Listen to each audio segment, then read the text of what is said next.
lights. It's now 7 o'clock. I will call the regularly scheduled meeting of the Middlebury Selectboard for April 14th, 2026 to order. The first item of business is the approval of the agenda. Moved and seconded. Any additions, removals, changes, comments? All in favor? Aye. Aye. The next issue of business is the approval of the consent agenda. On the consent agenda, we have minutes from the Select Board retreat, from the Planning Commission, from the DIDC, from the Charter Review Committee, Development Review Board, Planning Commission, Energy Committee, applications for, 9 liquor licenses, check warrants, the local emergency management plan, which I expect everyone here read in full. 130 pages. 130 pages, that's right. We have a very detailed emergency management plan. The appointment of the town's acting zoning administrative officer, and the town manager's report, including another 9 items. I'll move. Moved I'll second. and seconded. Fred? Is it safe to assume that when we were approving the liquor licenses, the ones who haven't paid, they were holding those until they pay? They're like everybody else does? Is that Great question. fair? They don't go to the state until they're paid. Okay. It's like So- the town first and then the state, so. Thank you.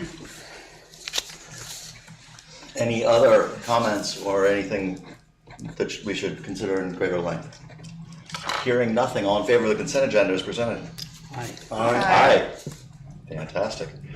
Moving right along. Next item is citizen comments. This is time for anyone who's joining us on a matter which is not on the agenda and to address the select board. Is there anyone here for that? Laura?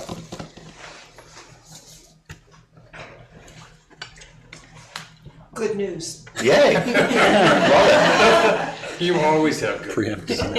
You have a lot of news. So your friend, Laura Asermally. So one piece of good news is that we're working on the update of this looking for a resource brochure for the summer version. So that tells you where to cool off. So the genesis of this was to really tell people where the public restrooms were. And that's the front of the brochure. It used to be called the Gotta Go brochure, but now it's called the Looking for Middlebury Area Resources brochure. So I got a call this morning from Porter Hospital asking me for more copies of this, because in their ER they use this. So it's shared widely throughout the town, and the town is holding this, like it's our project. So it's created through our library. I help them, with updating it and collecting all the data that needs to be inputted into this. So I just wanted to let you know that, the next version of this is about to come out. And I learned so much from doing this about how these resources work in our community. So it's a fabulous project, and I'm grateful that the town offers this and continues to be the place where people can come for this information. So it's very informing and very valuable. And if anyone ever has suggestions for revising it or an update, they can certainly be in touch with me or Ilsley Library for those updates. So that's one thing. And then the second thing, you can see from my uniform with my bike that I have been with Mary Hogan's school for the last week and a half doing bike skill training with them. And I had 40 second graders behind me today, Nice. lining the sidewalk. And they are just squealing and they're so happy, to be on bikes. And I counted the bikes this week, and guess how many bikes we had on the racks at Mary Hogan this week? Usually we have about 40 on a walk and roll day, which is good. We have double that right now. Wow. It really mobilizes families to get on their bikes and be out there. And so I'm sure our bike shop is very busy, and we do have a bike swap event coming up on May 2nd, Green Up Day, where people can bring their used bikes and they can sell them, and get the proceeds, or they can donate the proceeds to Middlebury Safe Routes, which pays for the electric bikes that are loaned through us, the town. So that's another great thing, that we provide this as a town. Not every town does this, but Middlebury does. you know, where you have the opportunity to reserve an electric bike for 3 days. You check it out of the library, just like a book. You go to Frog Hollow Bikes and you get it. They orient you on the bike. You take it out for 3 days, you bring it back, it gets serviced, and it goes to the next person like that. So that's the way it works, and that starts in May. And we'll have those bikes on display at the bike swap on May 2nd. So that's all the good news. That's all great news. Thanks so much, Laura.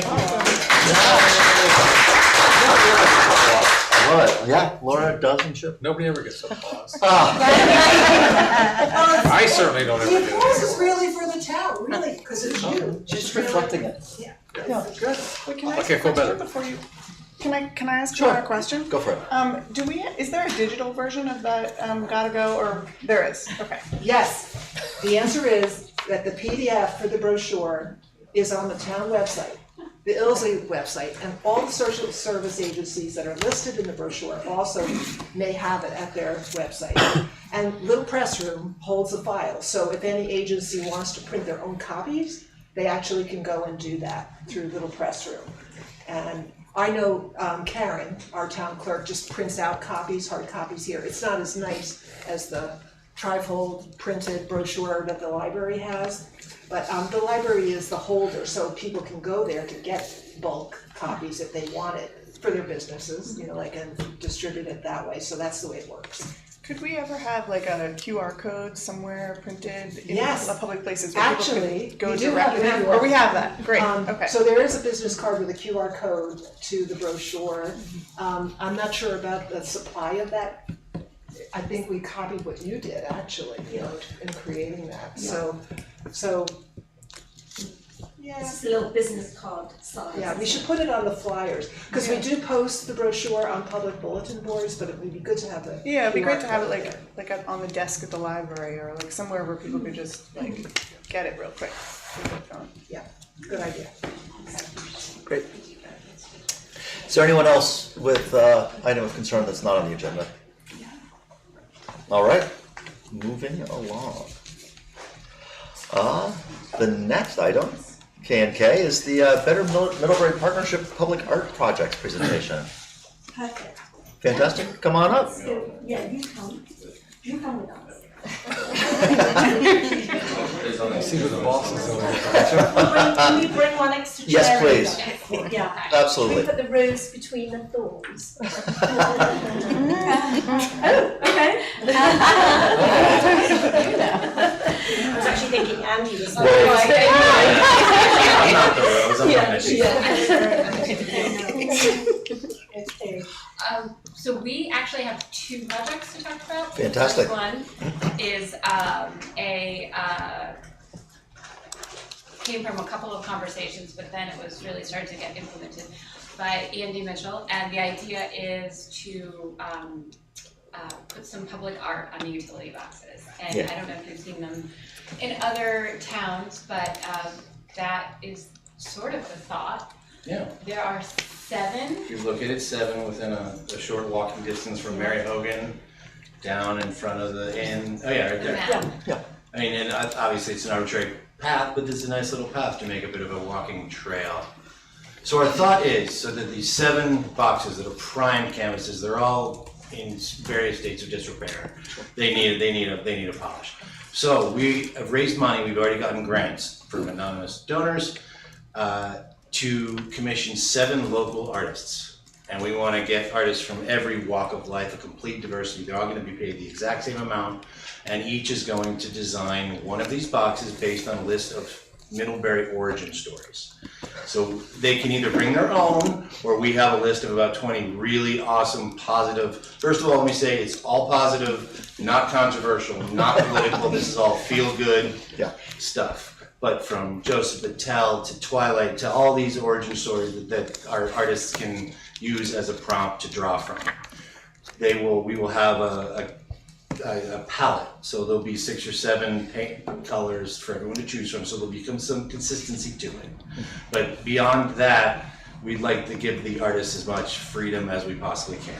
The BMP, being moral barometers in the situation, have agreed, and obviously Mark and his team We want to give the artists freedom to make sure it's not political, but we have our checks and balances to make sure that it's something that we're all going to be happy with. And now the DIDC has volunteered to offer us some funds to help future-proofing. And every year we can go and put a coat of material on it to keep it, so it's weatherproof and it'll stick around for 5-10 years. Mike Kinn, who is the artist behind the Mary Hogan murals, is helping us as our creative consultant with all the materials and everything we're going to need, and make sure we do everything the right way. We're using Polytab, which is a proven technique for easy outdoor mural installment where you can paint it in your living room and then you apply it very carefully. It's done quickly, it's done easily, it lasts forever, and it is one of the easiest, most simple, future-proof ways to do this. Cool. And we are not asking anything from the town. Literally, all we're asking is the okay, and then to trust them as the moral barometers. All 7 of these utility boxes are owned by the town. They are all owned by the town. Fantastic. And they will work together. One last thing I want to say. Yeah.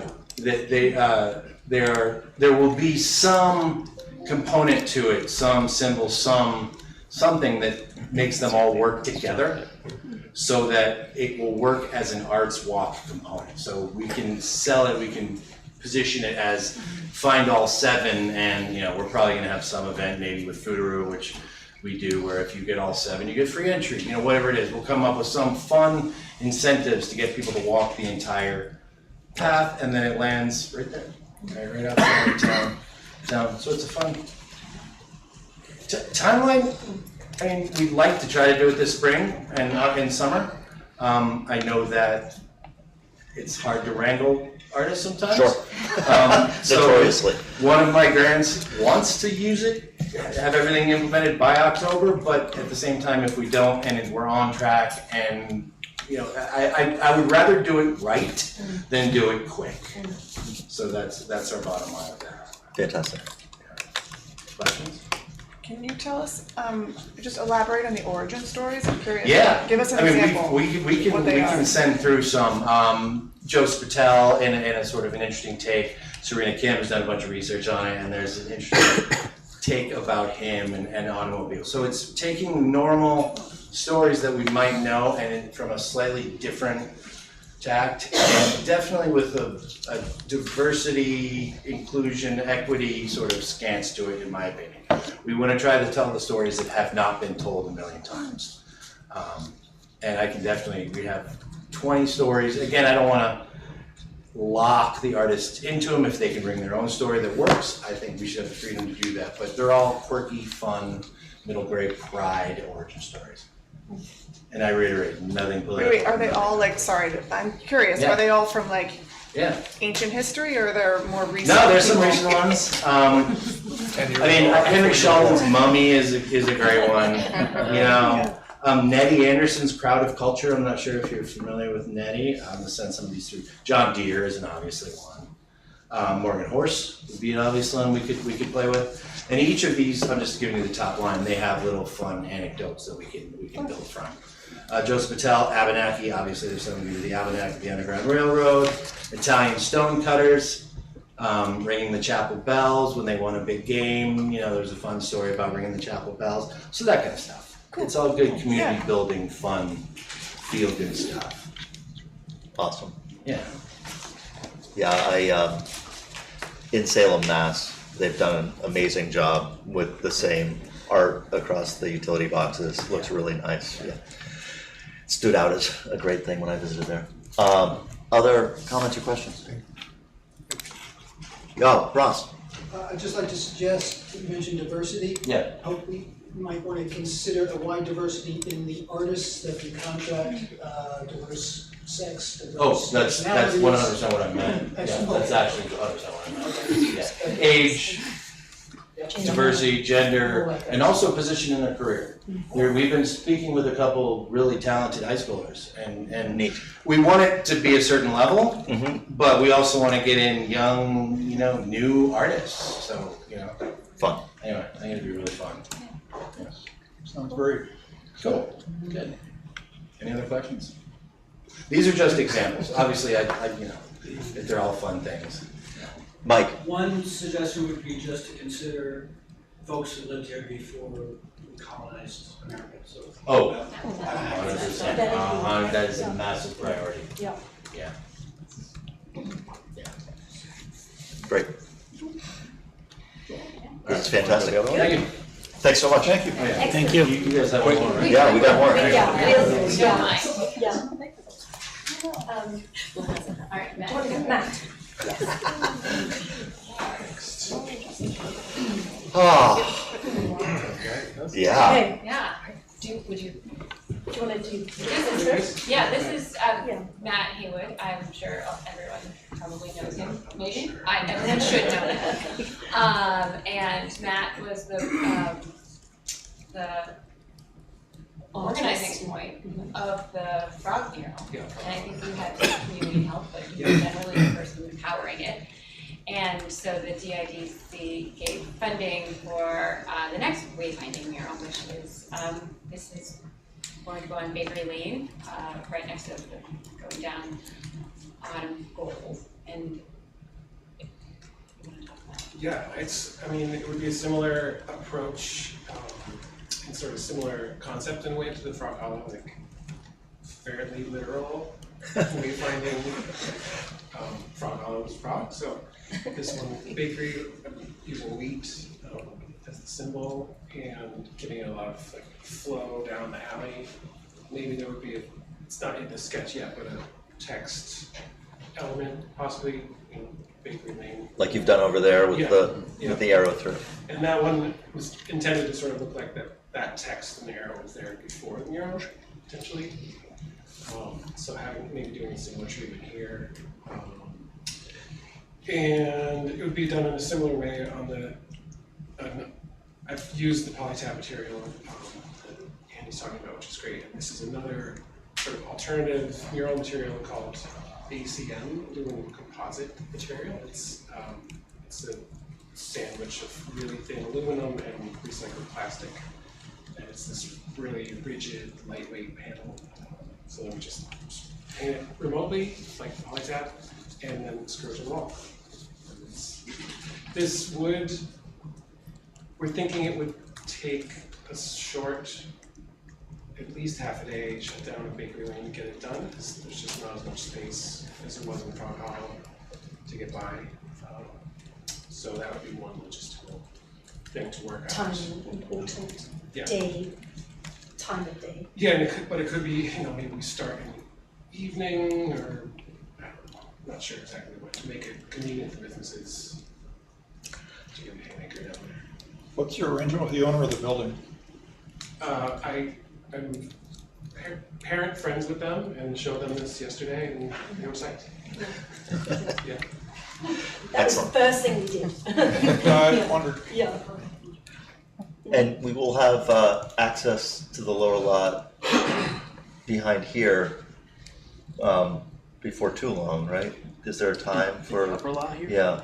Probably not until. No, not until August? Yeah. Okay, never Yeah, mind. we were thinking that August would be a great time to Okay. do this.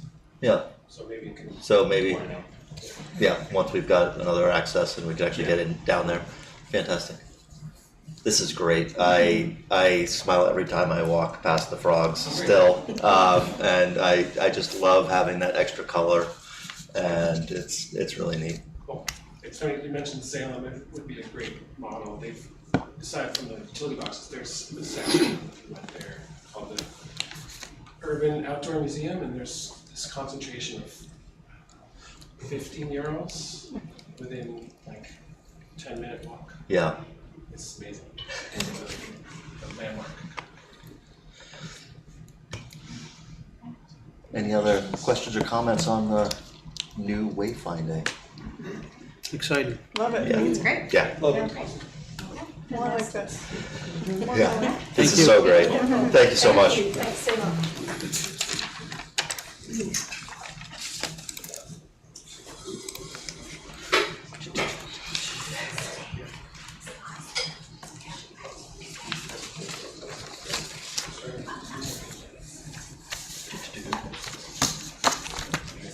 Finding my place. Agenda item 6, right on time.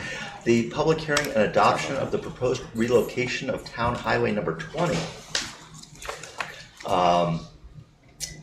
It says that I'm presenting this. I don't know about that. Mark, can you walk us through this? Sure. So there's a very nice and complete summary in the agenda notes for this evening. But I'll just hit on some highlights. Last year, MHG Holdings LLC requested consideration of a right-of-way alteration for their Middle Road South property. Could you pull that up?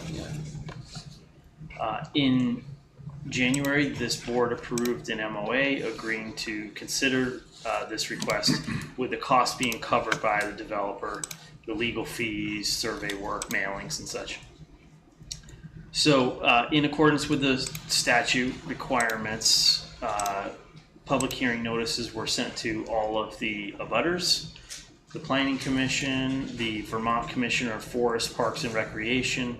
We advertised it in our local newspaper, and we posted it here at our town clerk's office. The existing and proposed rights of way that are shown up here on the screen were flagged by a surveyor in the field last week.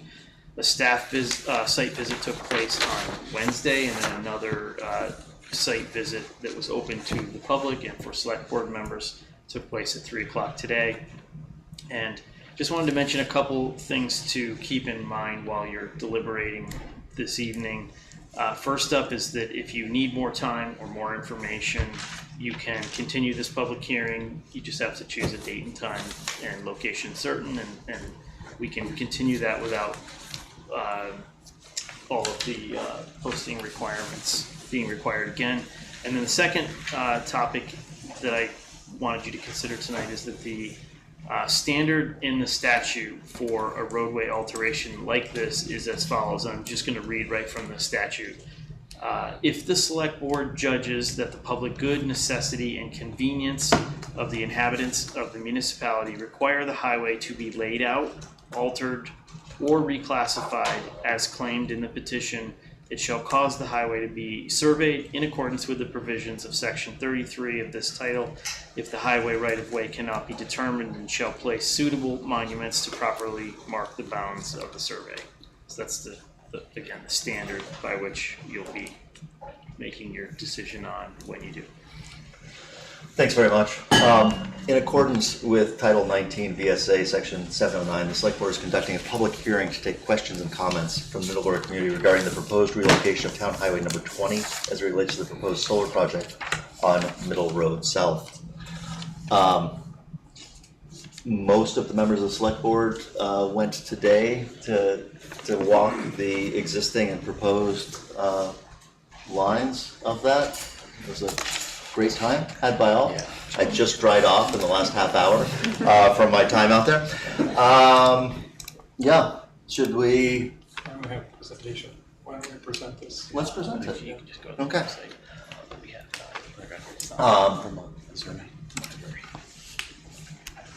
Sorry. No worries. Getting the Yeah. parcel aerial up as well. Very good. Yeah. Survey letter. Come on up, please.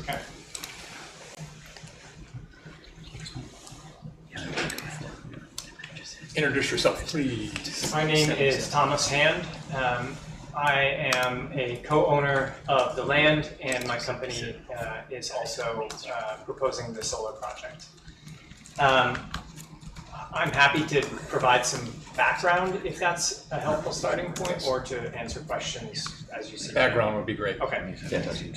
So this parcel of land we've owned for a number of years. We developed the solar project that is to the northeast of it a number of years ago, and that project is operational. So if you're scrolling, Get there. it is. So there's an existing solar project there that's part of the Vermont Standard Offer Program. So it sells power to all Vermont distribution utilities. That project went online a couple of years ago. We are looking to develop another project on this parcel. The reason this parcel is a good spot for a solar array from our perspective is a number of factors. It has access to existing three-phase power lines. It is about as invisible as you get from homes for somewhere in Vermont, while also having access to roads and being relatively open and buildable. So when we're looking to build a solar power plant, we want somewhere that you can easily construct it. The more difficult the terrain, obviously the higher the cost. This project has a power sale agreement. They're often called PPAs, power purchase agreement from the perspective of the entity buying it. It has a power purchase agreement with Green Mountain Power. So the intention is to permit and build a solar plant and then sell the power to Green Mountain Power. Green Mountain Power would use that to meet its energy needs for all of its customers across Vermont. Of course, the town of Middlebury and all residents within it are customers of Green Mountain Power. Green Mountain Power serves about 70% of the state. So at this point in the process, we have conducted our environmental studies, some other studies that relate to development, interconnection, and we are preparing to file what's called a certificate of public good. So the permit that allows you to construct and operate a solar project in Vermont is called a certificate of public good.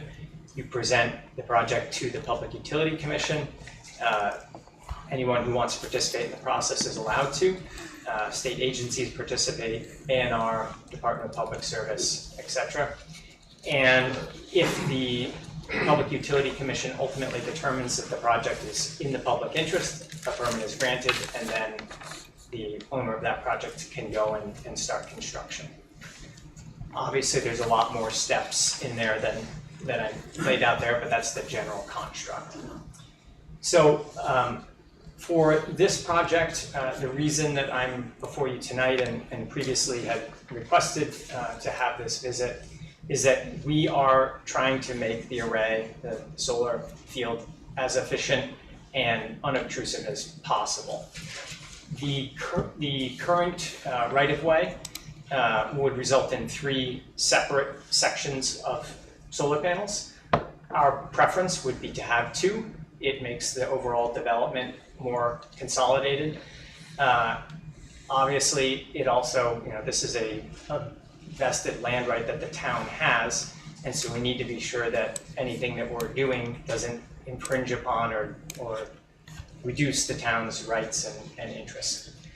So we proposed what you see up there in yellow is the proposed. What you see in red is the existing. Both sections there that you see kind of where the yellow turns off from the red, from there onward there is no road. It doesn't exist at the moment. There are some paths and some trails, but there is not a proper road that you would drive a vehicle on. So what we have requested is to move the right-of-way such that we can build a more consolidated solar array. The other important thing as it relates to the town's rights and then also the use of the property broadly is that Malt has a trail that goes through here. There's also the North Country Scenic Trail, which goes through this area.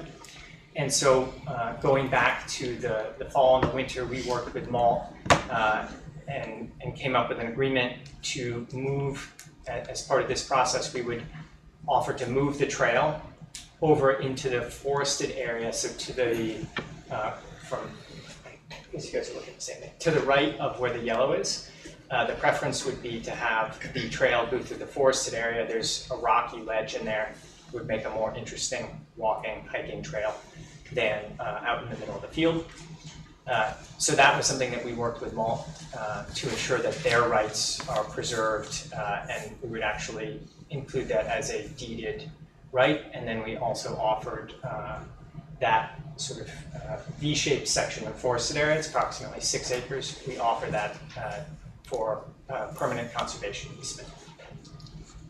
And the reason it's 3 or 2 regions, which I wasn't aware of until I got out there, is that there's a power line with a wetland that goes kind of between the 2 vertical So if you're, on the map, it's actually shown there. So if Oh, you it is. follow the red from the right-hand side towards the continue. left, there's a line, black line, and it has kind of a squiggly dots. Right. Yes, right Okay. along there. Yep. And that continues off to the west, off the parcel. That's a small single-phase line that serves 1 or 2 homes, I believe, further to the west.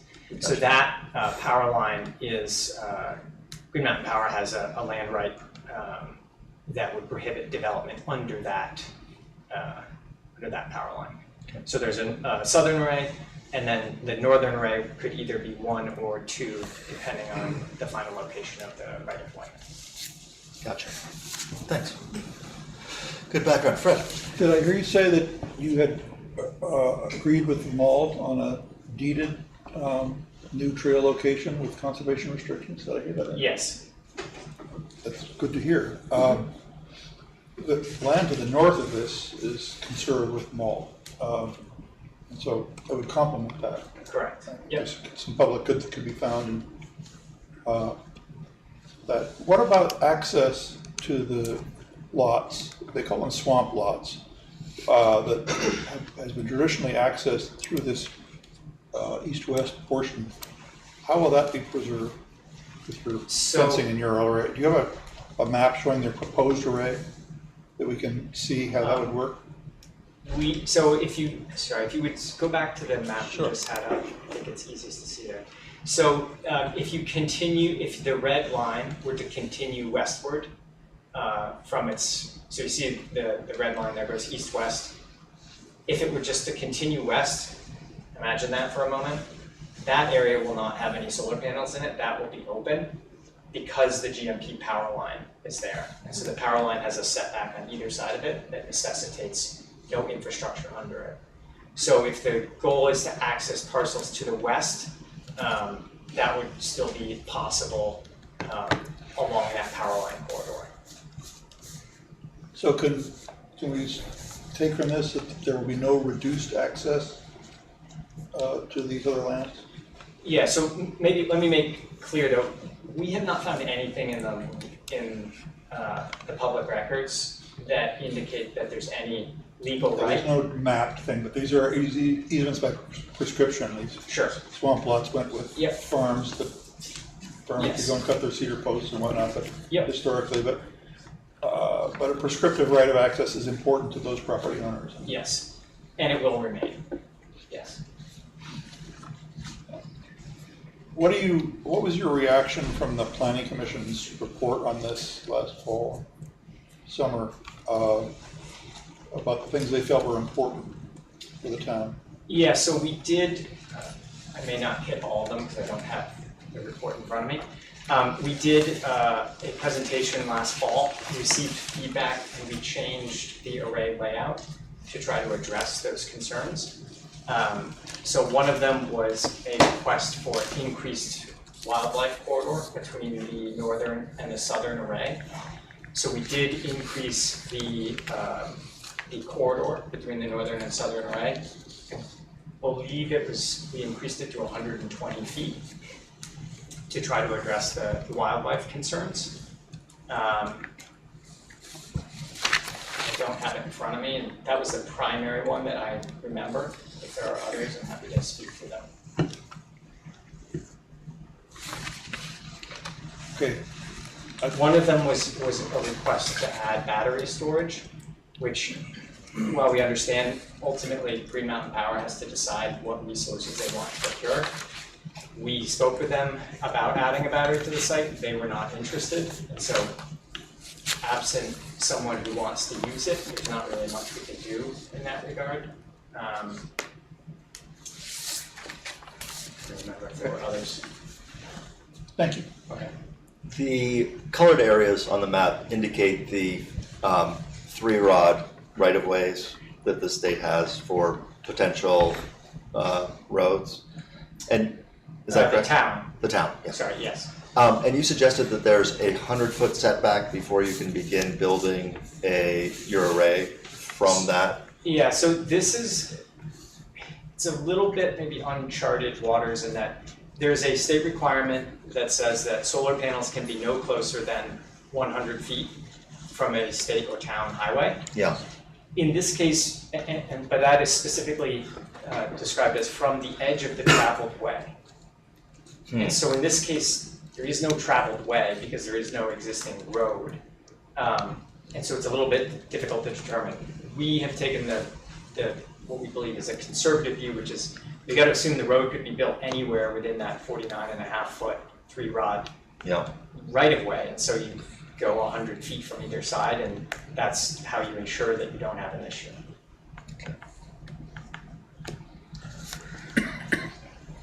And that there are some, depending on the size of the array, for much smaller arrays, like residential, for example, doesn't have that setback requirement.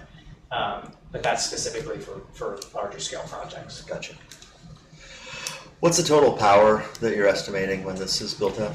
So we have interconnection ability to go to 4.1 megawatts. It will be approximately that size. Wow. Will that change whether it's in 3 sections or 2 sections? Kind of depending on the final location of the right-of-way, the number of panels will change. The number of panels is in DC. The interconnection size and the way projects are talked about from a permitting perspective are in AC. So the number of panels will absolutely change the DC size of the system. It may or may not change the AC size of the system. Yeah.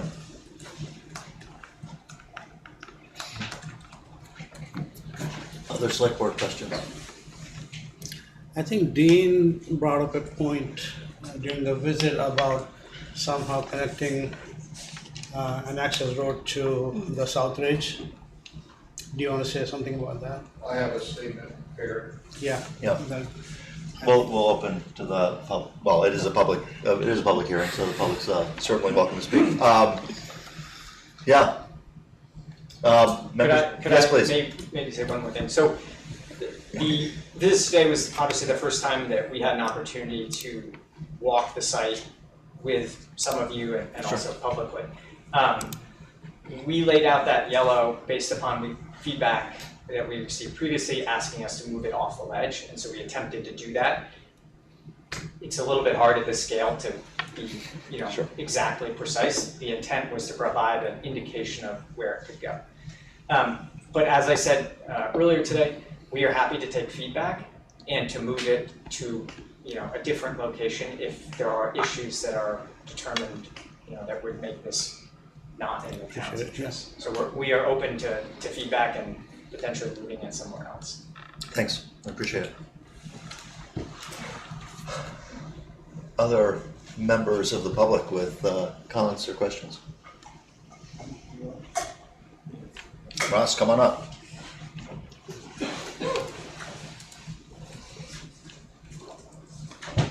Ross Conrad, Middlebury. I was just wondering what the final disposition of the renewable energy credits were going to be from the result of this project. Could you address that? Yeah, so the power and the RECs, the renewable energy credits, would be sold to Green Mountain Power. Ultimately, yeah, you should probably stay up here. Oh, ask. You have 2 chairs. You can. Yeah. So the question was in regards to the ultimate disposition of the RECs, renewable energy credits. So Green Mountain Power is buying the RECs and the power. They're buying the full output of the facility. And then what they do is they use them for their own requirements. So they are required to purchase a certain amount of renewable energy. This is specifically within their Tier 2 requirements. So those are projects located in the state of Vermont and less than 5 megawatts in size. So they purchase those RECs and they retire them for their compliance effectively. Great. Good question. Yeah, you probably want to stay up here. As the expert, I expect there will be other questions for you. Other comments or concerns from those here? And is there anyone online? We have a couple folks, but we've been checking. No hands up. So. Okay. Very good. I just have Dean, come on up. No questions. So. No questions? Okay.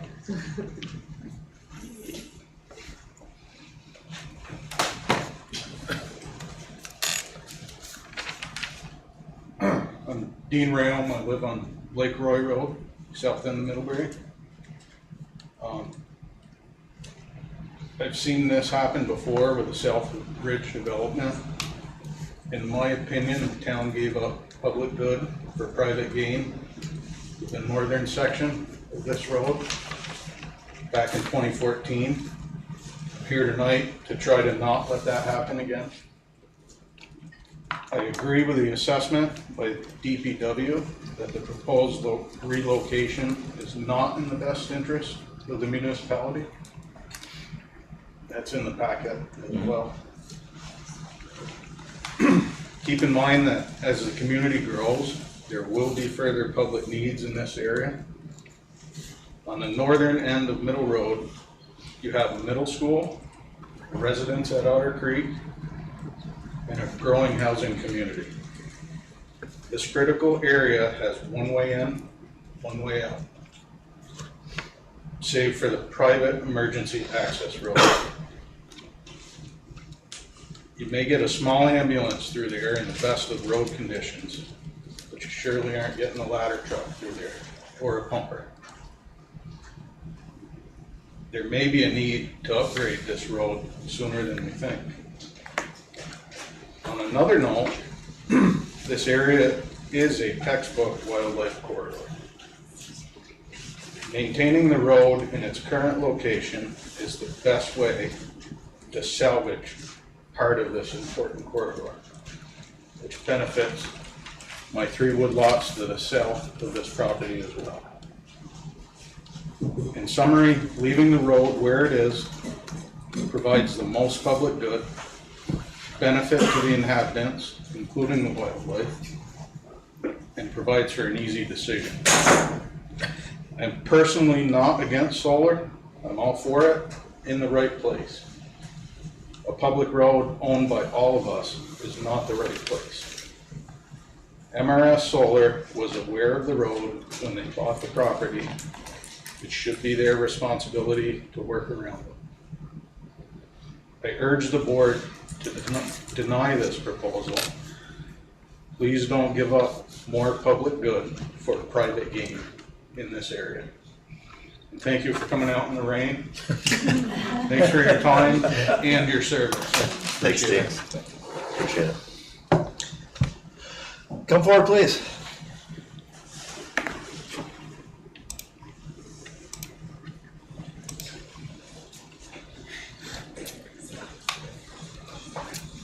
I'm Chris Robbins from Middlebury. I was on the planning commission when that road was relocated to where it is now. Ah. We went out there today and we saw that there's ledge in both of those right of ways, but the yellow one, we had to cross perpendicularly a very,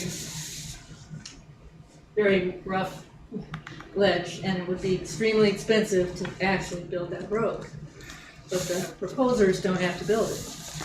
It would be the town at some point in the future that would have to do that. And why would we do that?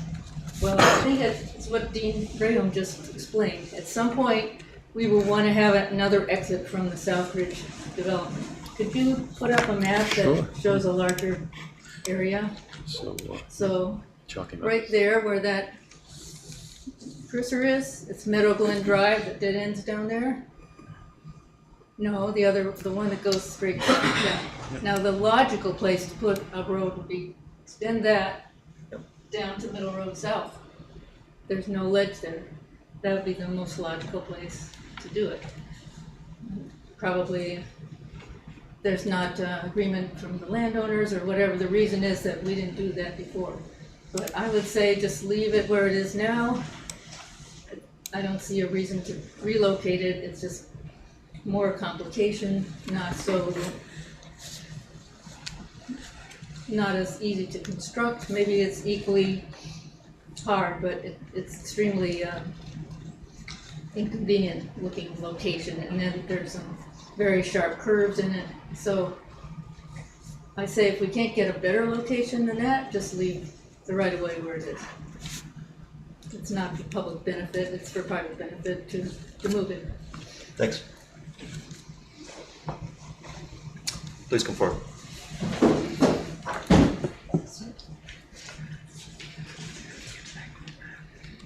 Ellen Cronin. I would agree with the past two speakers and add one more point. The road that, or the right-of-way that presently exists and the east-west right-of-way for power line, both of those impact mapped wetlands. If there was a route that didn't impact mapped wetlands, maybe that would be an improvement. But the yellow road, you can see, actually impacts more wetlands. Where it makes its first jog, it makes a jog to get away from the ledge, but by doing that, it then impacts more of that wetland. And it actually goes into the mapped wetland, not just the 50-foot buffer. So, not a good choice. I urge the select board to not approve this request. Thank you. Thanks, Ellen. Ross, I'm going to wait and see if there's anyone else who wants to speak. Yeah. Sure, come on up.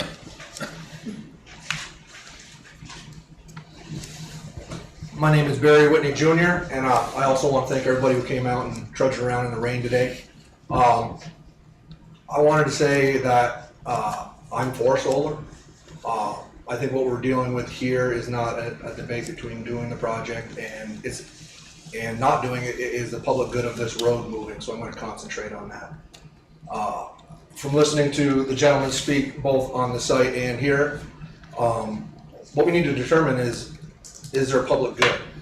And from what I've heard in both places that, and especially here, that if we had to go to the 3 plat system, it might not even affect the amount of solar production. It could. It's definitely going to affect panels, but might not. So what are we looking at is benefiting the public good by moving this? I can see nothing. We're still going to end up with a solar project. We're going to effectively end up with a cost, an extreme cost if we ever have to put in a travel road. I'm in construction, and excavation is a cost until you hit ledge. When you hit ledge, your cost goes up exponentially. Then you get permeability rates and all that other stuff comes into effect. Right now, that road is laid out by genius, by founding fathers. They went and said, where is the best place to put this road? And they put it there. I mean, you got ledge, you got swamp, you got, where else are we gonna move it that's gonna benefit anybody? So I would urge the board to look at it just specifically in the public good. And that's what I think we should be doing, looking at the public good. Does the public interest justify it? And I think common sense wise is no, it doesn't. Then let's look at the wildlife portion. And I did see the updated plan, and the developer did take into account and do a good job of trying to create a better wildlife corridor. I've hunted and trapped this area since I was 5 years old. Major north-south route. I prefer where the road is now, and if there is a 100-foot buffer, you're going to end up with about 150-foot wildlife north-south travel portion coming down through the ridge to the swamp. That's ideal. I think it's a win-win-win to do whatever we can to accommodate the solar panels, but just don't move the road. If somebody can explain to me or give me some good evidence of why this is so beneficial to the public, I'd have open mind. But right now, I just don't see it. And I thank you for your time and your service, and let me speak tonight. Thanks, Barry. Thank you.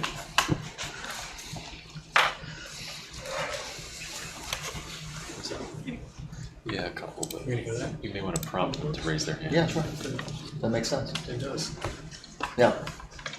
Andy, if there's any folks online who do want to participate in this section of the meeting, just indicate by raising your hand. Otherwise, we'll just want to give you a chance.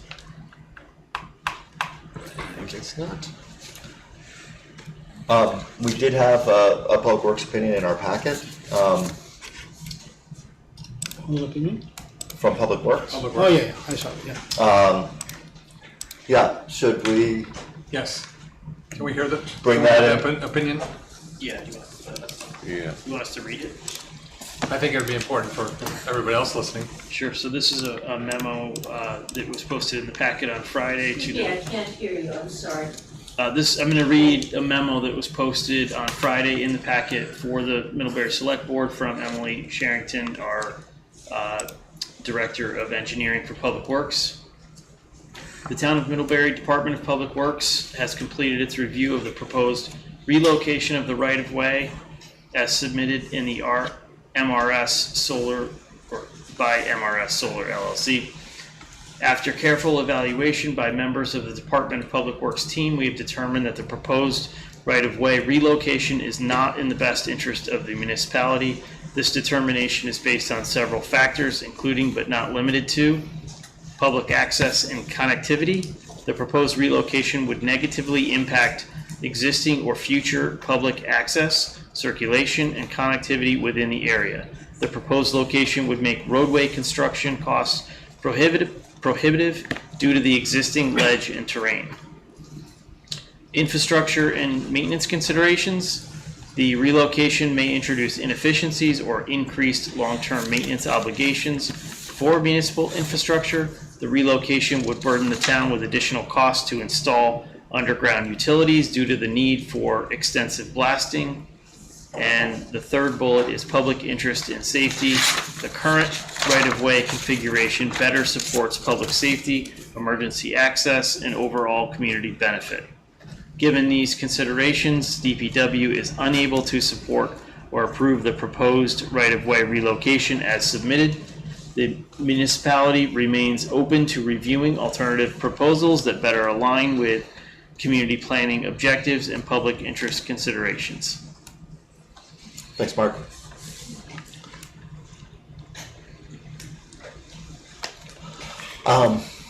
Yes, Ross.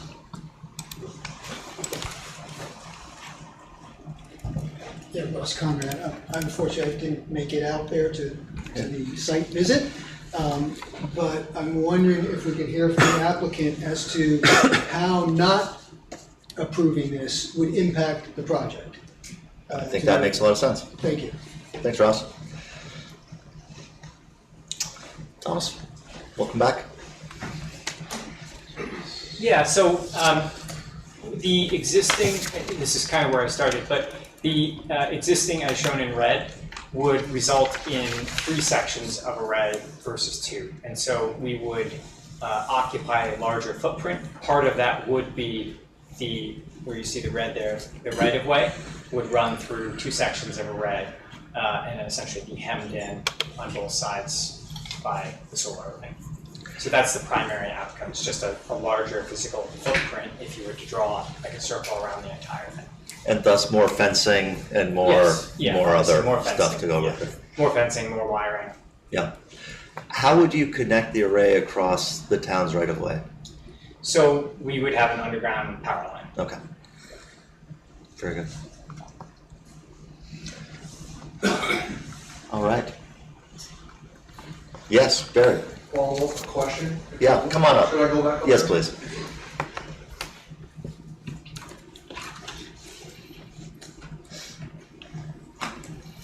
Follow-up question, because looking at the packet from October 2nd on the Planning Commission, where we first saw a lot of the maps, where there's a note in that on that map, but it's cut out when you try to zoom in on it, that says where the right-of-way as existing is today. It says something and it's cut off, a book, road book, cut off, page 37, note 6, something of that. I wanted to bring that up and ask the question if there is a document or an actual citing to where that survey came from. I'm sure there is. I don't know the book and page number off the top of my head. The reason why I'm asking is Fred, this is your time. This is it. Open that file, buddy. Well, so there are a lot of old maps. Yeah. All right. And I've seen some that show this coming straight down. I've compiled an exhibit that we had at the site visit today that shows the proposed map that you have here together with the South Ridge and its road relocation. And one of the things that's awkward about this is that where it was relocated to the north leaves a fairly tortuous joint. And the notion of this being a future public right-of-way, not only the ledge, this is all conserved land to the north. It's been conservation restriction to the Lower Area Land Trust. There's only 2 future very large lot house sites that are proposed in the gray blocks. And so this is not likely to be something that a developer or the town is going to be extending a lot of utilities into. Certainly not in our lifetimes. There's hundreds of acres more land that is more affordably developable with infrastructure nearby than this. So I appreciate the Public Works Department interest in wanting to maintain things for future thing, and I have to question whether the founders who originally laid this out, however many decades or hundreds of years ago, really were thinking about public water and sewers in the ground. I am. I think that the other components of this that we have to find for public good, to get back to the standard, not what's ideal and what's costs less, but the public good. To me, a solar project is in the public good, preserving wildlife habitat, the access for the hiking trail and access to the other lots are all elements of public good. This particular layout just does not look very flattering to that end. And so I appreciate your willingness to relocate it. And I wonder if there's some of the other suggestions for relocation, such as Chris Robbins made, not taking away anything from the other access or the scenic trail that we talked about, would be a better idea. What we're talking about is extending over here the access, which get it closer to the people who own swamp lots.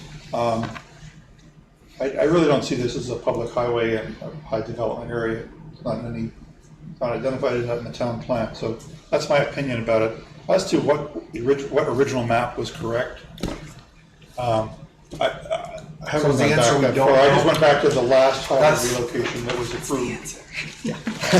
So that's all I wanted. We purchased the property. We purchased the property. We had it surveyed. We obviously went through the town records, and we were able to obtain title insurance based on this. Okay, good enough. That's kind of as far as you can go. Yeah. I just wanted to be on record to note that I've done historic road research for both the town of Salisbury, all their roads, and every map that I have seen, neither one of those is where that road ever was. Interesting. So, just wanted to be on record that yeah, that doesn't really make sense to me at all. So that's why I was asking if there was some documentation somewhere that where we came up with it. And obviously there is nobody knows. None that we're aware of. That's Well, I mean, why I can go look it up. I just don't know the page in the book. Like I don't have it in front of me. Yeah. You said you're open to making changes on here? Thank you. So Yes. would you be comfortable going back to the original, the existing location of the Mill Road South Road? Well, yeah, I mean, that's sort of the default case, right? So if the board is to vote opposed to it, then it just red is where it is, and that's where it stays. I like the way that Fred laid out the balance of public goods, and it's hard for me to see the town benefiting on whole from this change. It feels like we're getting a piece of land or a right of way, which is we're less able to develop if we need to in the future for transit across this area. And well, we maintain the recreational accesses, and they change in nature somewhat. It's not clearly a benefit to the recreational portfolio of the town. Yes. How would you sell it? Well, I guess I'm trying to offer my opinion and not to disagree with what other people have said to the best I can. You all walked that today, right? Almost the entire section of red that is within the forest has bedrock at grade, right? And so there's been a number of folks who have said, well, this would drive up cost dramatically. Is what we proposed, does it have more bedrock at grade than the existing? I'm not convinced at any stretch it does. I think you could draw a line on there and you could probably show that the yellow has less bedrock at grade. I'm not trying to say that I'm an expert in what's 3 inches or 6 feet below ground. So that's the primary objection I've heard that is the concern related to cost. If the town is comfortable with the current right-of-way, one option we could offer would be to kind of go halfway down on the red and go diagonal over to the yellow. That would, you walked across that field. Is there bedrock somewhere in there? I have no idea, right? Yeah. It's very difficult to know. Is there bedrock under the existing red where it crosses the field? Same thing, I don't know, right? Almost impossible to know until you actually go and build it. So I guess what I would say is we are open to moving it. If the concern is where the yellow crosses the forested area up near the top, the property line, that's where the bedrock is obvious, then we could adjust that portion of it to try to make it not so angular and also not traverse as much obvious bedrock. So those are the primary objections I heard, and that's how I would suggest we could solve them. When you say halfway down on the red and over to the yellow, draw and hear what you mean. Yeah, I think you just got it, Dave, right? Like continue the bottom leg of the yellow up to the red. Yeah. Yes, it's this. Just like a very roughly 2 minutes. And if that change was made, you would go still with 2 sections of solar? At that point, we would just say, look, there's a very small little section north of it. It's not worth it. We don't want to have a tiny little array. Right. We would prefer to just have one. It's a lot less fence. Yep. It doesn't have this giant cut through the middle of the project. Yep. It's just better to have a more consolidated array. Yep. And the overall footprint of the project would be reduced. Okay.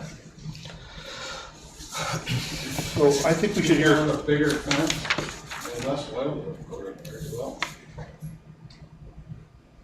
It doesn't make any sense. Well, you could essentially, if you imagine it moves over 100 or I don't know, 150. That's the difference. So there's no way there would be solar in this little triangle left. It would all be over here. Correct. So we're obviously that would leave all of this to grow up to forest. Yeah. Fred, we're not going to be designing this tonight. All right. We have a proposal in front of us. Is there an option where we actually look at what we do with the existing road? Is there? Please come up. People at home can't hear you. I've been to all of these, and I'm just concerned. Why can't we just work? Where's the option where the existing road is now? Saying, well, we can maybe move. Why is it all contingent on moving the road? It's not. Yeah. It's not. We're hearing options. What's that? We're hearing options. We're discussing. No, I'm asking. Oh, I see.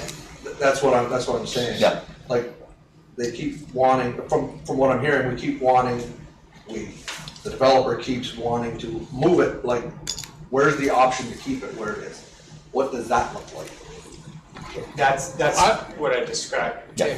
I was just gonna say, the only option that we have before us right now as a select board is the yellow or the red. Mm-hmm. Move it or don't move it.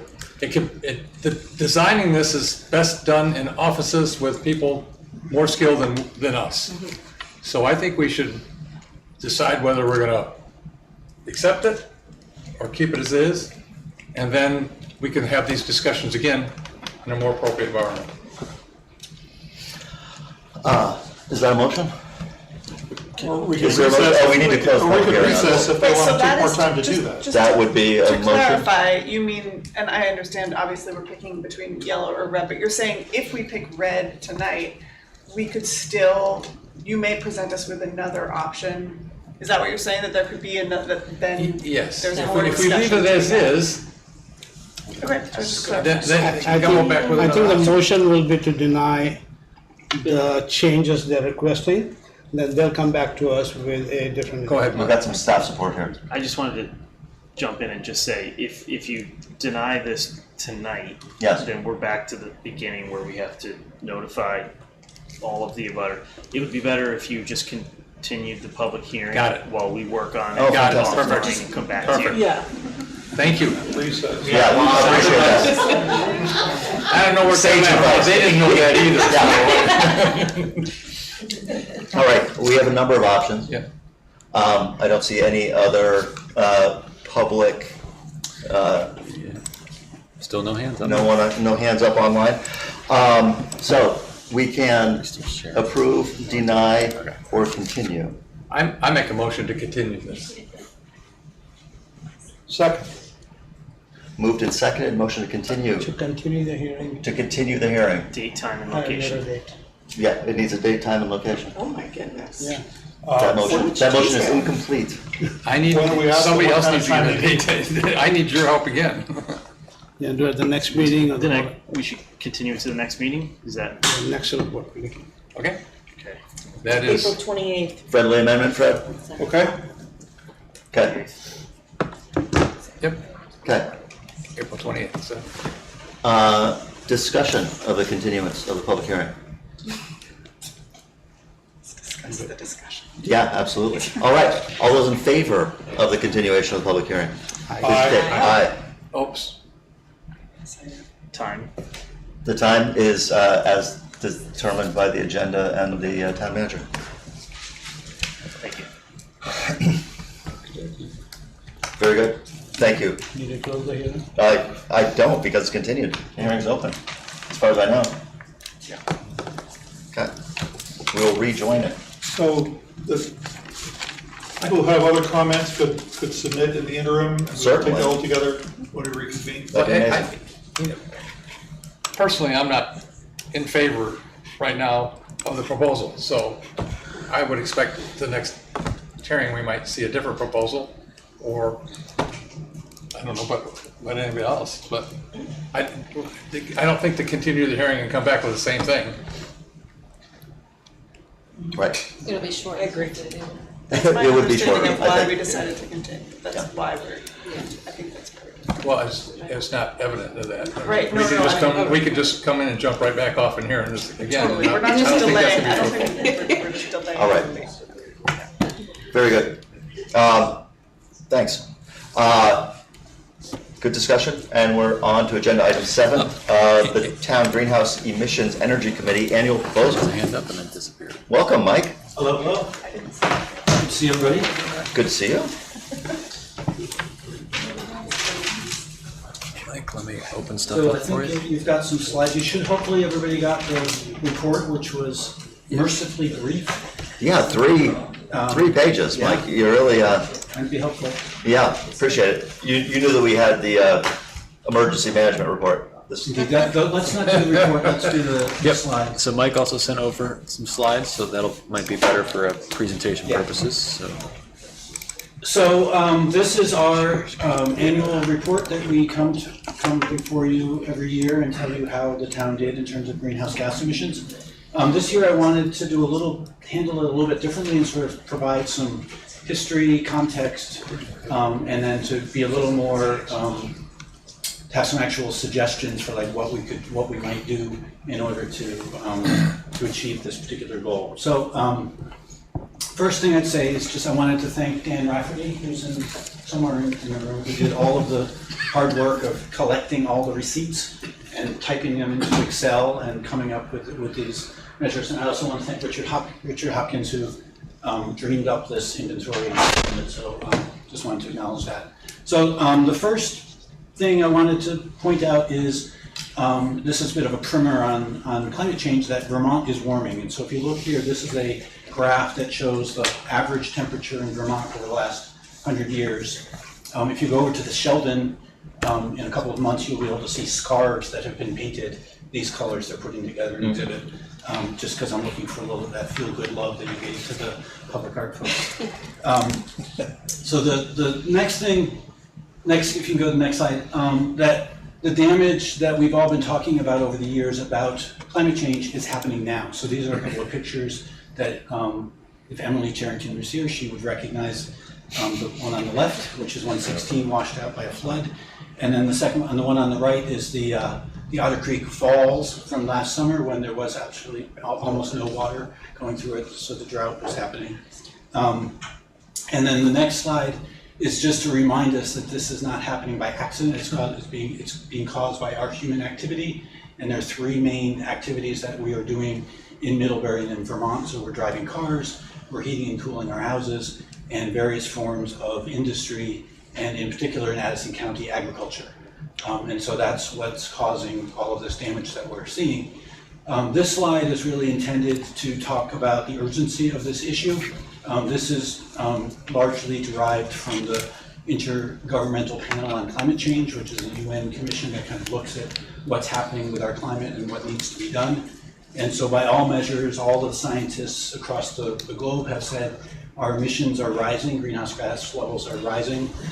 In order to avoid the worst consequences of climate change, we need to cut them in half by 2030, and we need to reach, by 2050, we need to get our emissions down to near zero.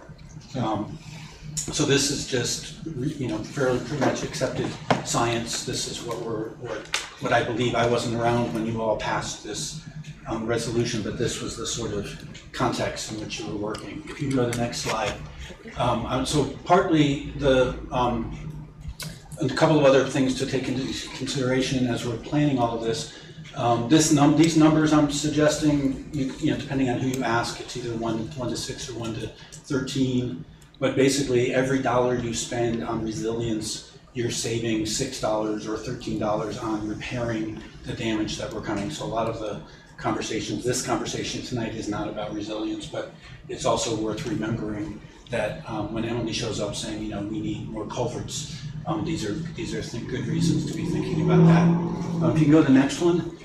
This is a concept I haven't heard discussed quite so much in this room, but there's a concept called the social cost of carbon, and it's what economists use to kind of measure in economic terms the damage caused by climate change. And so and this number again varies. So Obama thought it was $50 a ton. This is Biden's figure is 190. The first Trump administration priced the cost of carbon at $5. The current administration costs it at $0.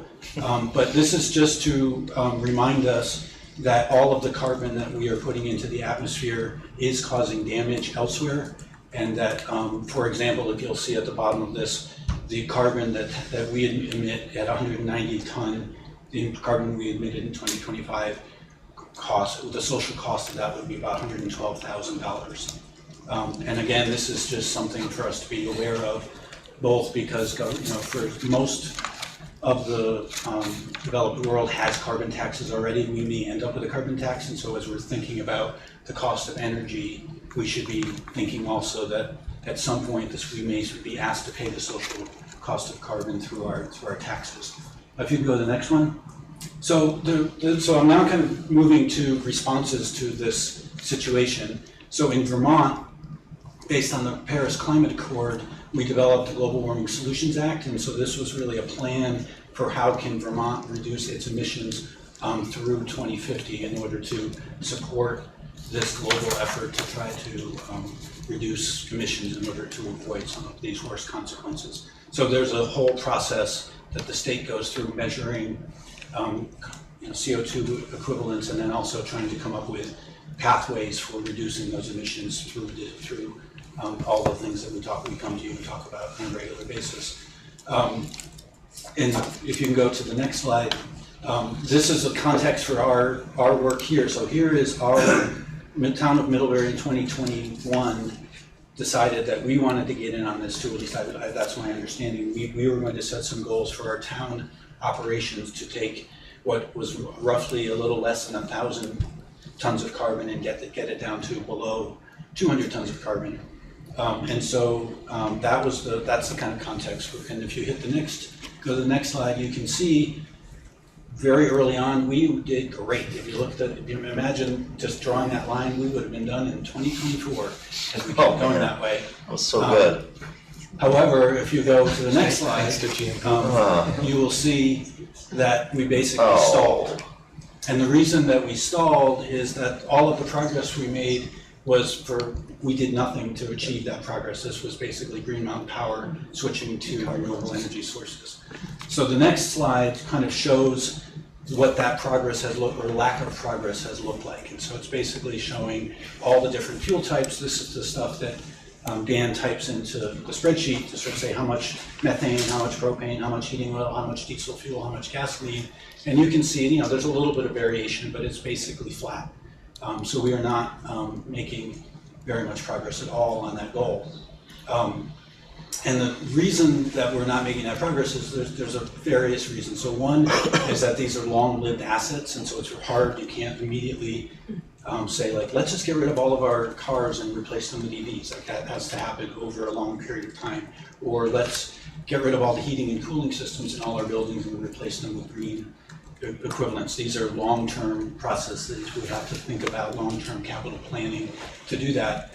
It's also the case, as we learned this summer when we did this building, the vehicle inventory, that some vehicles are not, there is no EV, there's no EV dump truck. There are EV snowplows, but they are very, very expensive. So we can't afford those. So some of the things that we need to do, we have to be patient and wait for those things, but things around buildings are actually fairly well established, and there are some pretty obvious steps that we could take around that.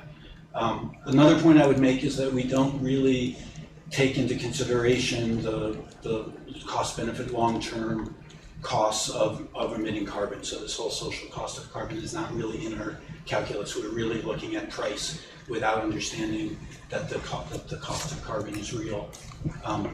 So if you go to the next slide, we wanted to kind of talk about three big, very important things that are going to be in front of you in the coming year or two, and so wanted to just kind of talk about some of the things that we need to do in order to try to achieve this goal and to participate in this effort to address the climate emergency. So one of them, and I think Fred has already mentioned this at various points along the way, but the wastewater treatment plant has a big decision to make. I didn't think I'd ever know about all of these things, but there's this thing called a sludge dryer. So you take all the influent and you spin it around with a dewaterer, and then the product that comes out of that goes into a sludge dryer. And so we're getting really close to knowing which sludge dryer we want to pick, and there's going to be two choices. So one of them can be a gas-powered sludge dryer, and the other can be an electrical sludge dryer. And we have already calculated what we think, based on the volume that we're anticipating, that will, if we go with a gas version, we will emit an extra 200 tons of carbon a year. So basically, the hope of ever getting below 200 will never be achieved, because the sludge dryer all by itself is going to be above what we're emitting now. So that's, there's nothing that we can do about that. It's basically a reality that if we go with the gas version, we are committing to locking in 200 tons of carbon a year for the 20-year life of the project. The energy prices are, however, unknown at this point. So we have the engineers basically modeled energy, the gas going up by 2% and the electricity going up by 2%. And if you do that over 20 years, there's a price difference. And the price difference, I'm not even going to say the number, because as soon as you say a number out loud, people write it down and it becomes their reality. It's a big number. But it's also the case that nobody knows 20 years from now what gas is going to cost or what electricity is going to cost. If you've been reading the papers, we're in a war all about this very question about fuel and energy and gas. And I think if you asked me, I would probably bet on electricity remaining stable or getting cheaper because of things like getting more cheap renewable energy available in Vermont and elsewhere, and improving transmission, improving storage. And if I were a betting man, I would say the fossil fuels are going to continue to go up and down. And so one of the things that we'll be bringing to you when it's your moment to decide to go with gas or electricity are some models, just really understand what are the various scenarios that may be at play in terms of what those costs would be. So if you start to believe like there's one number for what the energy cost would be, it's probably wrong because there's no way to know. And so part of that complexity is something that you're going to have to think your way through. So if you go to the next thing, the other two levers that we have in order to get ourselves where we want to go in terms of reducing greenhouse gas emissions is really looking at vehicles and buildings. And so this is the electric snowplow from Norway. So they do make them, but they're super expensive. And we don't have the charging infrastructure quite yet to do that anyway. And then this is actually just a feel, since we want some feel-good stories, this is a feel-good story of us doing the right thing, building that's completely, doesn't use fossil fuels at all. So we just need to keep watching the vehicles, being, disciplined and diligent whenever those vehicles are up for replacement to say, have we really looked at electric versions and have we really considered the total cost of ownership and not just the sticker price? And have we considered what buying yet another internal combustion engine is going to do to our aspirations to emit less carbon? Same with buildings, it's just thinking through building by building when these systems are about to fail, how can we do everything we can to weatherize them and electrify them and decarbonize them. So this is just a summary. So our recommendations is to electrify the wastewater plant dryer. The second piece, I think I failed to mention that in the above slide, but basically one of the challenges I think we have is that there is nobody who works for the town who does this full time or even does this as a significant part of their job. And so the decisions around making all of these decisions, it's relying on the energy committee to be annoying and show up and ask annoying questions. Whereas if it were, I think, somebody built into the town structure, and Mark and I had this conversation, this is not an unusual thing for towns to do, is to hire basically sustainability officers to kind of keep these questions top of mind and make sure that the due diligence is done. And then I have one last point. Yeah, I know you want to ask me something. And then really the last thing is just looking at this long-term climate costs in these capital decisions. So just trying to change the algorithm so that we're not simply looking at let's get the very cheapest sticker price, but really understanding total cost of ownership, but also taking into consideration, what will this do to our goals, and that our goals are driven not by some arbitrary desire to look good amongst our neighbors, but to really participate in trying to combat this emergency that we are all living through. So that's what I got. Thanks, Mike. So this just came up, right, a couple of meetings ago when we were talking about, was it another sidewalk plow, and somebody did raise the notion of, am I remembering this correctly, of it being an electric vehicle.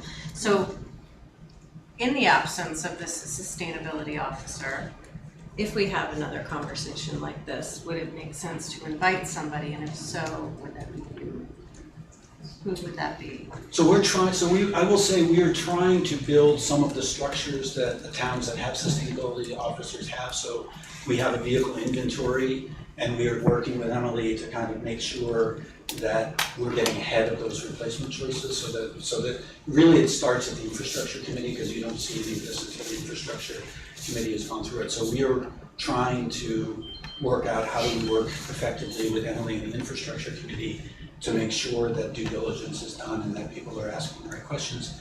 I would welcome you all saying, did you think hard about an EV version? Like, that helps to know that there are people on the board that actually care and are asking hard questions and saying, like, please go back and do more homework before we approve this, because we want to make sure you've really done the due diligence. And which is to say, the answer will not always be a electric version. So as I said, there are plenty of, if you need a new dump truck, you are probably going to buy a new internal combustion engine dump truck, because they just don't make them that work well enough that are electric.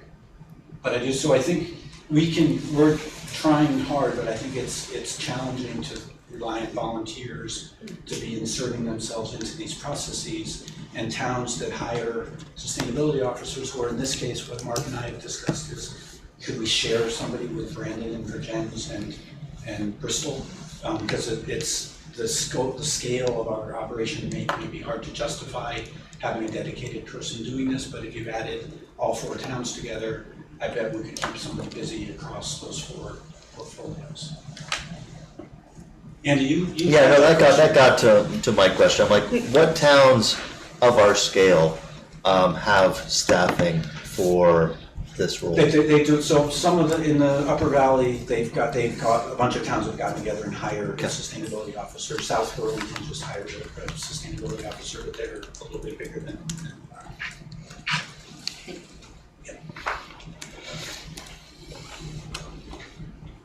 Questions and comments?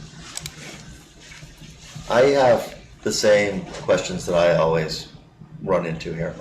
One is that I understand that to push technology forward, you need people who are investing in unproven things.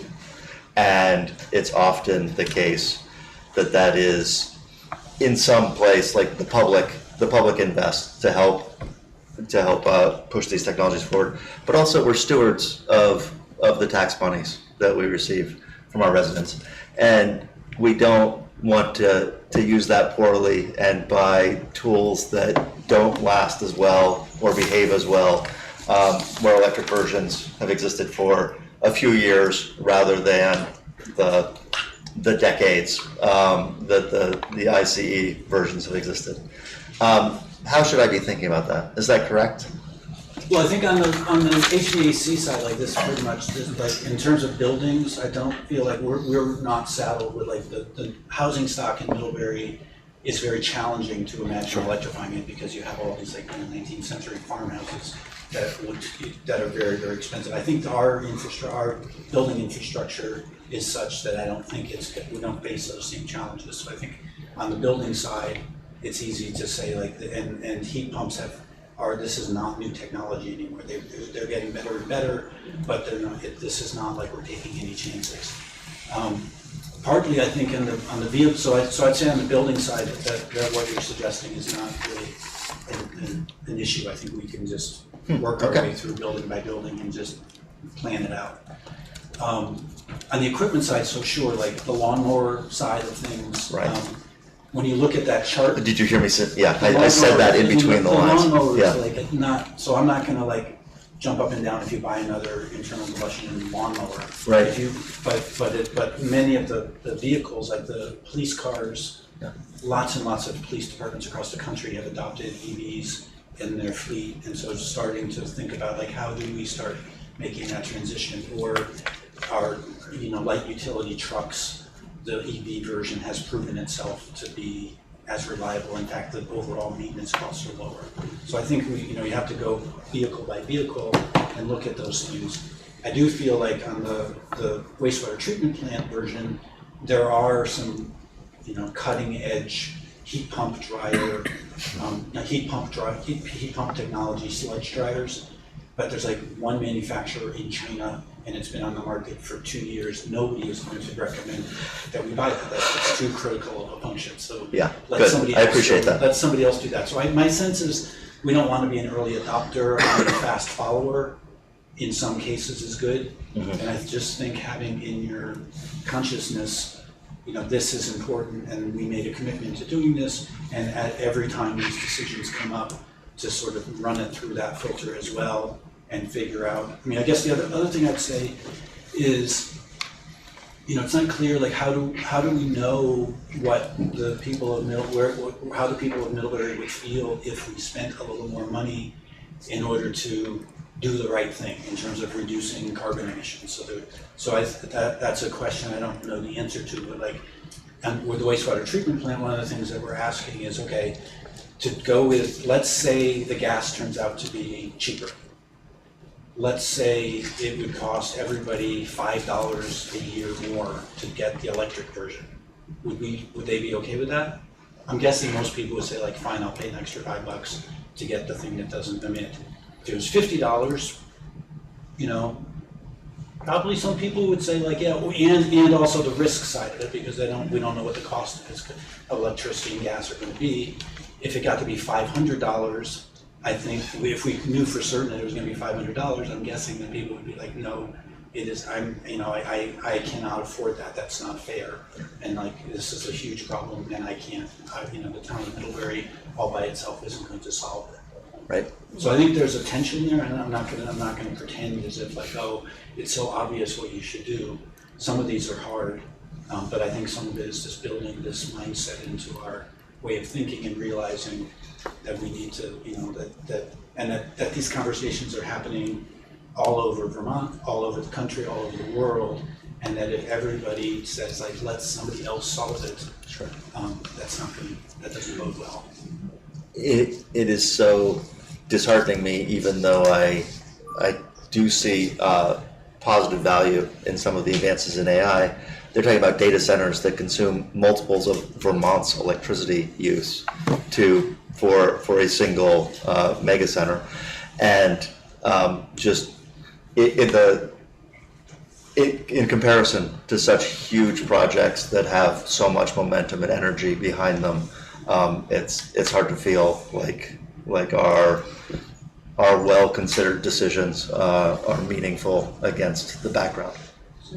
It's certainly a challenge. Indeed. Yeah. Other comments, questions? Can I ask if? Yes, please. Mike. Oh, I was going to say, we've got most of the energy committees here. I could very easily have missed something or said something completely wrong. So if anybody has a point that they want to make, Annie? Should I just stand? It'd be great if you came to the mic so that it's recorded properly. So I didn't bring my footnotes, so this is off the top of my head, but we all And did a lot of state your name. research. Pardon me? Yeah, could we get your name? Gay Murphy, I'm on the Energy Committee. So I did not bring my footnotes, but I will send this. There's a document by Rebuild by Design called Atlas of Disaster Vermont, and it chronicles essentially the cost of inaction to our state. And we know that from 2011, starting with Irene through 2024, Vermont has had 25 climate disaster events. It is the 7th highest in the nation for climate disaster events. And from a slide that I found in a Google search that Kathleen Munnelly made for Middlebury, I believe the cost in 2023 of the rain disasters was over $1 million. And way over. I live on Thomas Street, which is this tiny 1-block street south of the grade school. There's an itty bitty culvert of water that goes under Thomas and then under 7 and into Otter Creek. I happened to be at a friend's house with my family the night of August 3rd, all that rain, which everyone will remember. It took us almost an hour to get home from 5 minutes away. Every street was flooded, and our street, this little culvert, was a raging torrent. And we know there was a house right at Route 7 there that got condemned. So we've all experienced what that cost of inaction is personally, or Sure. most of us. So I just want to put that out there, go back to what Mike said about that every dollar spent on mitigation saves at least 6, some say again 13, in terms of repairing damage, loss of economic activity, et cetera, and that we are already paying, Vermont has already paid billions for climate disaster. And I'm happy to get that document. Maybe I could send it to you, David. Thank you very much. Last thing I'll say is we know the price of natural gas has been artificially low. And my husband is here tonight. He works for a nonprofit called Global Energy Monitor that literally monitors energy production and distribution all over the world. And if you track the pipeline that goes across Canada, right all the way from Alberta, heads east, east, east, east, and it gets up to Highgate where we connect to it, I just want to point out, and we've all seen this with this war in Iran and what happens that all fossil fuel prices are subject to international markets. It's way easier for the natural gas that comes to us on that pipeline all the way across Canada. It's just bing, it just is across one province and it goes to British Columbia to a liquefied natural gas terminal. So the stuff that comes to us could far more easily go to British Columbia, go to a port, and be sold to the highest bidder. But thank you for your time. Thanks, Gay.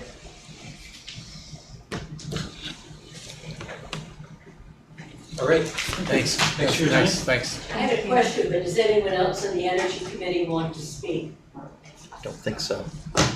I'll speak. Yeah.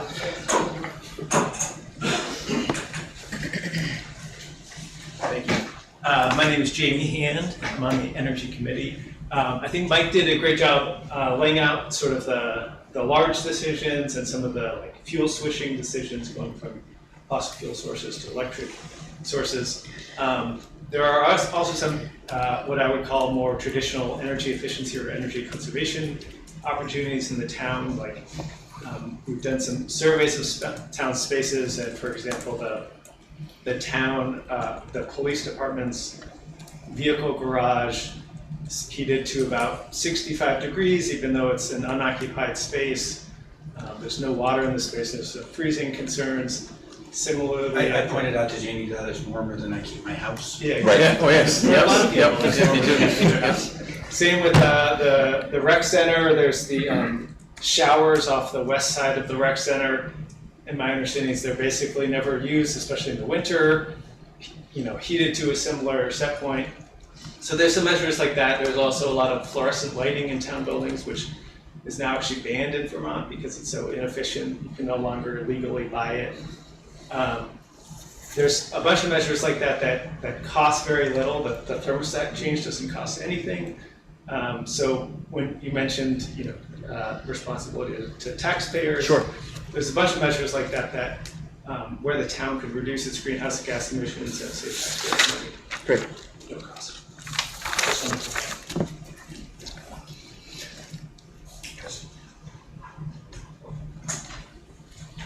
Sorry, I'm slow. No worries.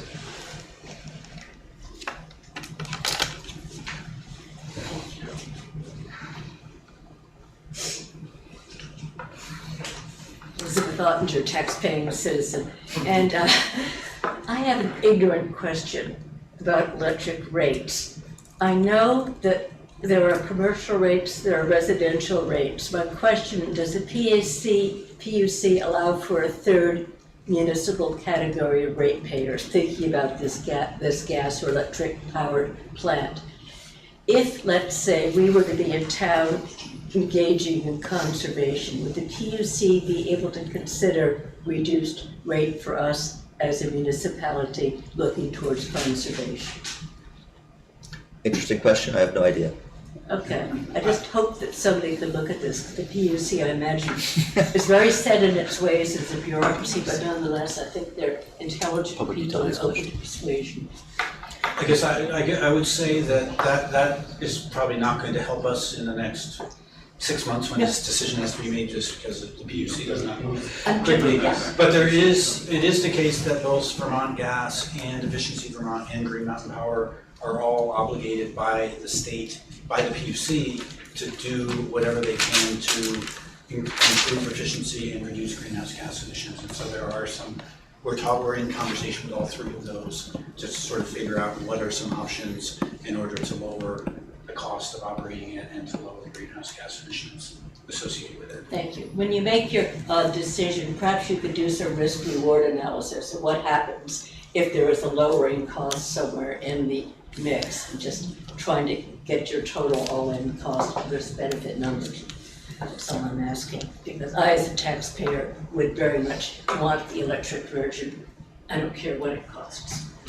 Thanks. I'll sell some stock if I have to. Good that you have it. Because we also have to pay for the $50 million to build the whole project. That too. Yeah, that too. Appreciate that. Yeah. I used to be a financial analyst on Wall Street. I got it. Yes, Ross, we are 40 minutes behind, but I'm willing to, yeah, let's do it, we're here. I appreciate your indulgence. Try to be real quick. I just want to address this thing that comes up with these discussions, and it came up tonight. Vermont, we're such a small state, we don't make a big difference, or the town of Middlebury, so small. You got to remember, the reason we have this problem is because of the cumulative impacts. Sure. One person burning fossil fuel in an internal combustion engine, it's not a big deal, it's totally insignificant. But now we've got 7 billions of billion, 8 people billion. doing it, Sure. and yeah, it's the same thing. We only can solve this through cumulative impacts. There's no one person or one group or one entity that can do it. And it's only gonna be solved by people like you, hundreds of thousands across the country, across the world, in small towns, making the decisions when the time comes to get off fossil fuels and get off, stop producing carbon. That's the only way it's gonna happen. So I encourage you, even though we can't solve it, just like we didn't cause it, we're all a part of it. Yeah, okay. Thanks, Russ. Thank you. Thanks, Mike. All right, we'll be back. Yeah, good. Good, thanks. I'm sure. And thank you all for coming. It's much appreciated.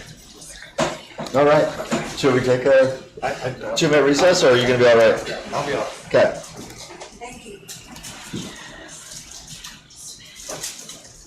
All right, since it's 8 o'clock. The next item on the agenda, scheduled for 8 o'clock, see, that's the thing I was just doing there, is the Select Board resolution on communities of Addison County regional collaboration and shared services. Something near and dear to my heart, and I'm very excited that Mark is bringing this to us. I'd like to, thank you. I'll move through this quickly. I know we're behind schedule. But in your packet this evening was a copy of a resolution and draft resolution supporting what we're calling the spirit of regional collaboration and shared services.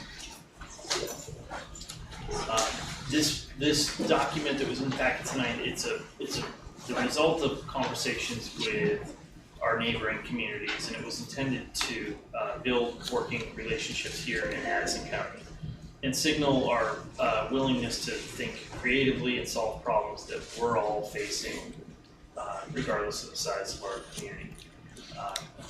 So every one of the 23 Addison communities was invited to the table for this conversation. And those that attended were both in support of this draft that was in your packet as presented and agreed to present it to their respective boards for consideration. So far, the copy that's in front of you this evening has been adopted by the town of Weybridge, by Lincoln, by Salisbury, Virgins, Ripton, and Starksboro. So we would be the 8th community if you approve this evening.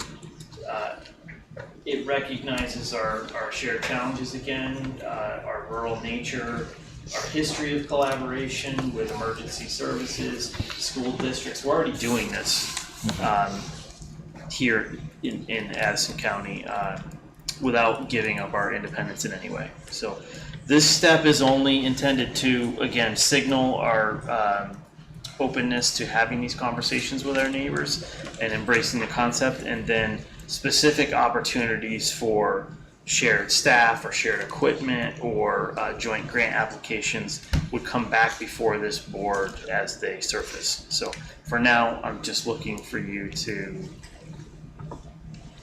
This is great, Mark.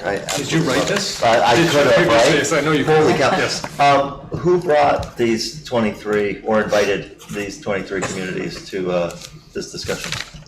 So this conversation initially started with a conversation between myself and the town administrator in Bristol. Okay. We met and had coffee and started a conversation about how none of us know each other and we're not working together, and we should know each other now and build these relationships so that we're not meeting each other for the first time when a bridge between our two communities gets washed out or some other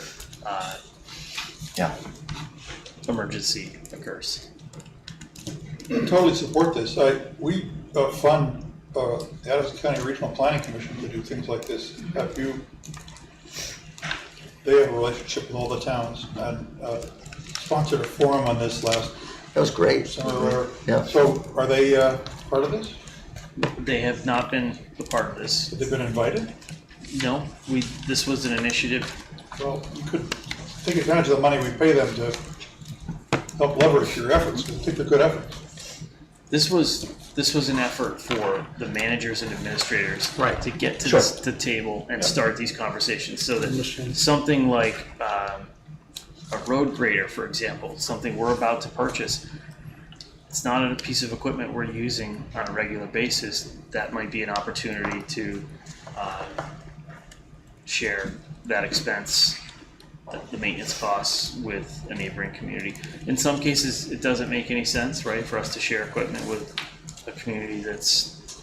Oh, I understand. I just would like to support this and suggest a way to leverage what you're doing with an organization we already fund that is in the business today.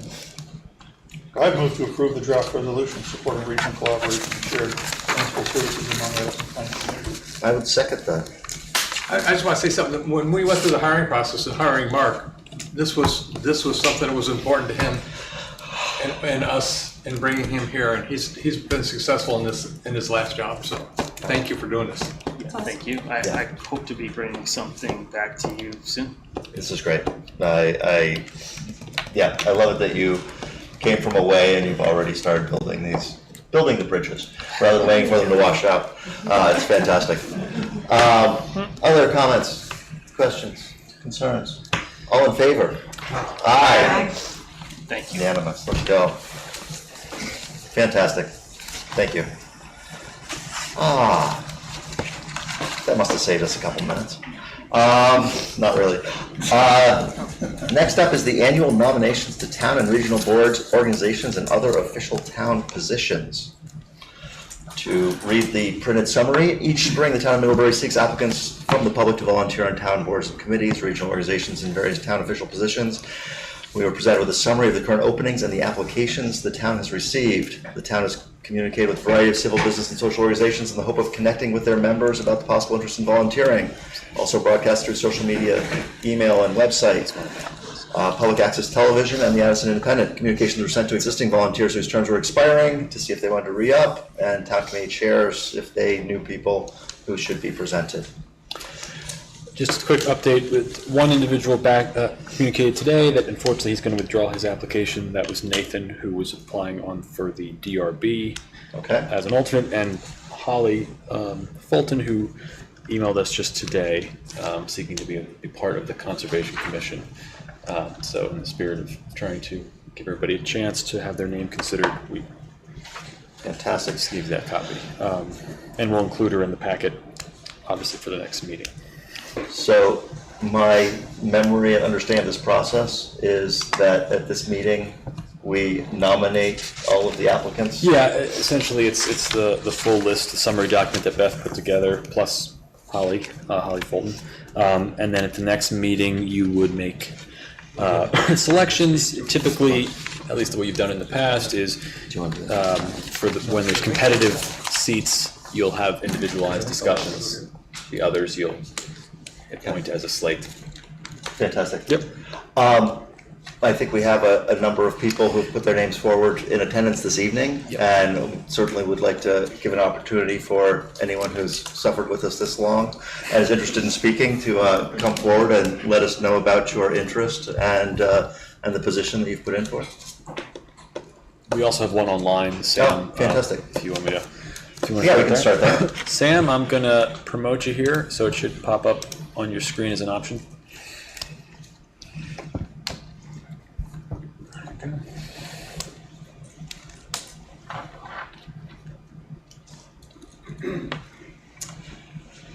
Welcome, Sam.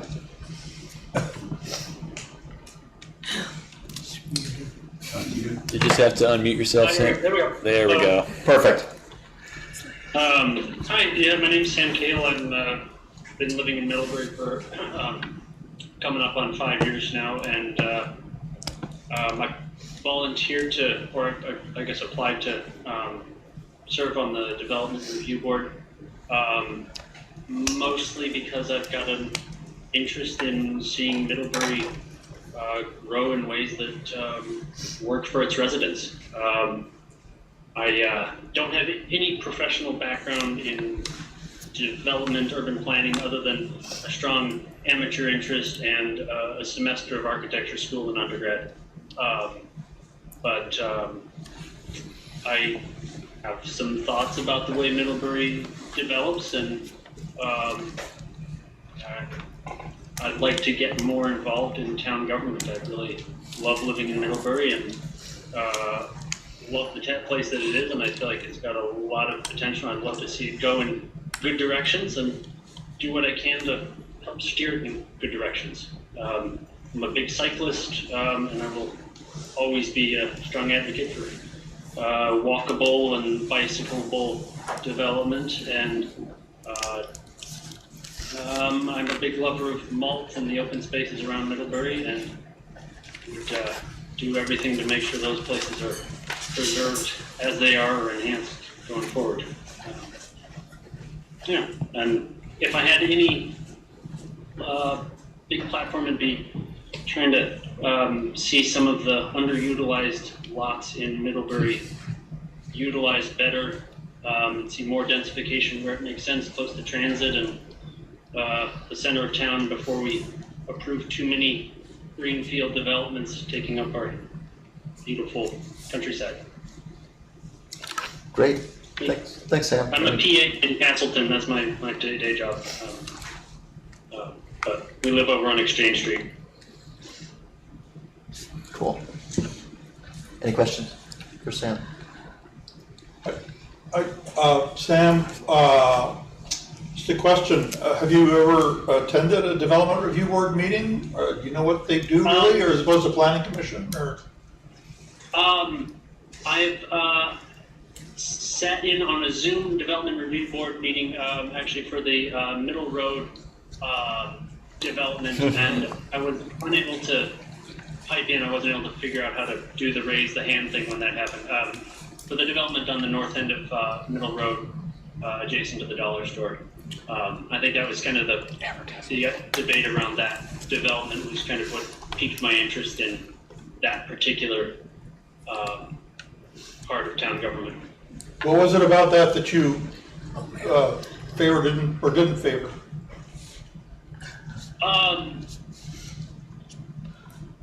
I guess I've looked at, I've followed some of the affordable housing developments that have happened in Middlebury and in surrounding towns like Bristol. And one of the things that has stood out to me is that it seems so hard to make housing pencil out in Vermont. You know, you have those development up near Bristol at the firehouse. Those things were $800 a square foot to build. The only way those worked and were affordable for the people living there is with a huge amount of grant money, federal dollars. It was not, those were not, a developer would not have made those pencil out. And I feel like the same thing is true of Stonecrop Meadows. I mean, the only reason that worked is because Middlebury College swung the project. I think if it had been up to a developer to make that happen on their own, I don't think it ever would have happened. And it just struck me, we had somebody who could make housing happen in a town that has a housing shortage without needing a whole ton of public largesse to support it, and it seemed like that was a good thing, regardless of the other qualities of that development, and whether it was fitted the character of that corner, or you know, whether it would be preferable to the parking lot that's there right now. Good answer. Anything else for Sam? Thanks, Sam. Thanks very much. Okay, thank you guys. Appreciate the consideration. Anyone else in attendance who'd like to come forward? Please do. Hello again. Howdy. Fancy seeing you here. Right on. I'm Manny Mitchell. I've applied for the DIDC spot. I went to college here. We've lived here for over 20 years. I've owned a small business here for 20 years, and we've started a nonprofit called Middlebury Underground with events such as Foodoroo, my wife and I. And up until the last few years, I traveled extensively, 6, 7, 8 months out of the year. But ever since I've repositioned my career to be here more, I'm looking to get more involved in the community, and someone approached me about potentially joining this committee, and I think I would bring a balance of creative perspective, but also real world implementation, because I've been able to figure out how to do a lot of stuff in this town. So yeah, I'll be quick. That's my quick. Thank you. Any questions? All right. We're good. Good. Thanks. Thanks, Andy. Thank you. Thank you. Evening. Hey, how are you? I'm good, Andy. How are you? Very well. See you tomorrow morning as well. Yes, sir. And I'll talk a little bit about that. So I'm Phil Pevlikin. I've been an alternate for the last year at the Regional Planning Commission. I've applied to be a full delegate this time because the person who was ahead of me in that role had to move to Seattle. So suddenly there was an opening, and it only made sense for me to apply. And the other application I presume that I saw on the list is Melanie Sands, who's my peer. And we spent a year figuring out, she was new with last year too, figuring out what... I'm behind you, Phil. Oh, you here? Hello. Okay. Sorry, I came in late and I missed that, as embarrassing as it is. So we've been figuring out what to do. We've been meeting with other commission members who have like minds about what the commission should be doing.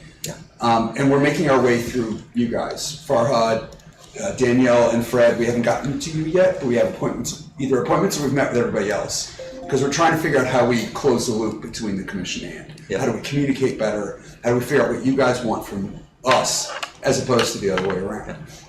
So, well, including the other way around is what I should say. So I'm looking forward to another year to work on this. This year was mostly spent, as you guessed, putting together the regional plan, which will be approved in July if all goes well. Now we have 8 years to figure out what to do with it. And so it's going to be a different work, but Melanie and I have very different ideas. Is that fair to say, Melanie? Yeah. About the way, I want to speak for her, Me but. and you, but in terms of how. Yes, you know, there's a lot of people who've been there for a very long time. Yeah. And so it does things a certain way. You go to the meetings, it runs a certain way. And we're going to see what we can do to come back to you guys with something a little more tangible and less passive. Fred. So the Regional Planning Commission had a public hearing on its regional plan last week. How did that go? It went fine. I wish we had more reaction and more people spoke.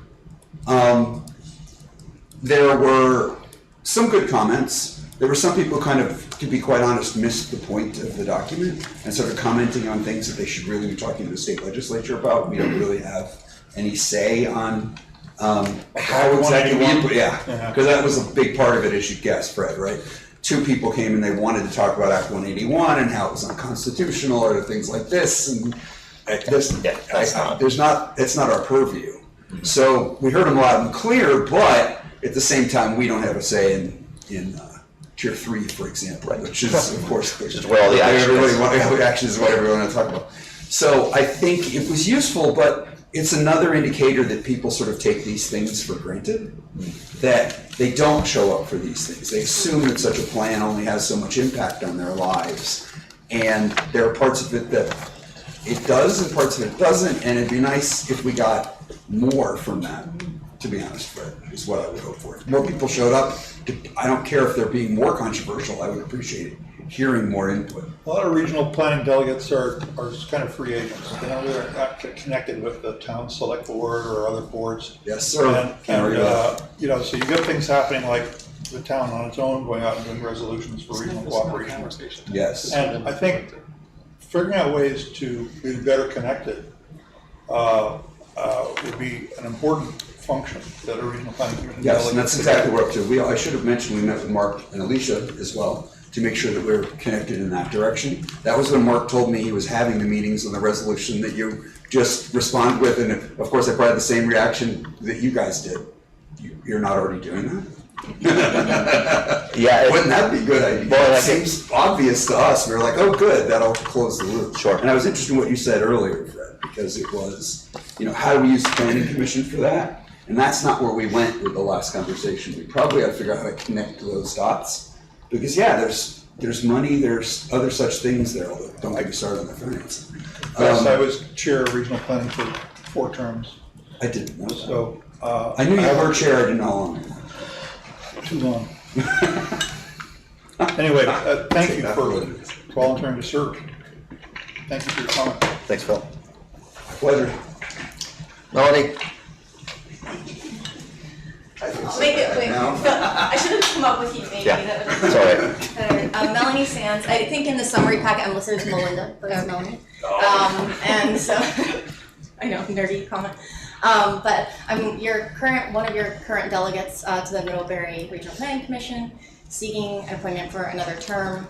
I think echoing much of what Phil said, but essentially this year has been really foundational learning, and I think understanding what could be improved and where can we go from that. A lot of focus was on the development of the plan. I sit on the Energy Committee and the Economic Development Committee, and I got a nomination for the Executive Board this year, so I think that's a real opportunity for Middlebury as well. So I really look forward to whomever I haven't spoken with, speaking with more, and really trying to make those connections that Fred and others mentioned and help leveraging those connections and communicating more thoroughly so we can try to move a little bit more proactively in our roles as delegates. And I'm happy to take that on if I would be selected for another. Thank you. Great. Thanks, Melanie.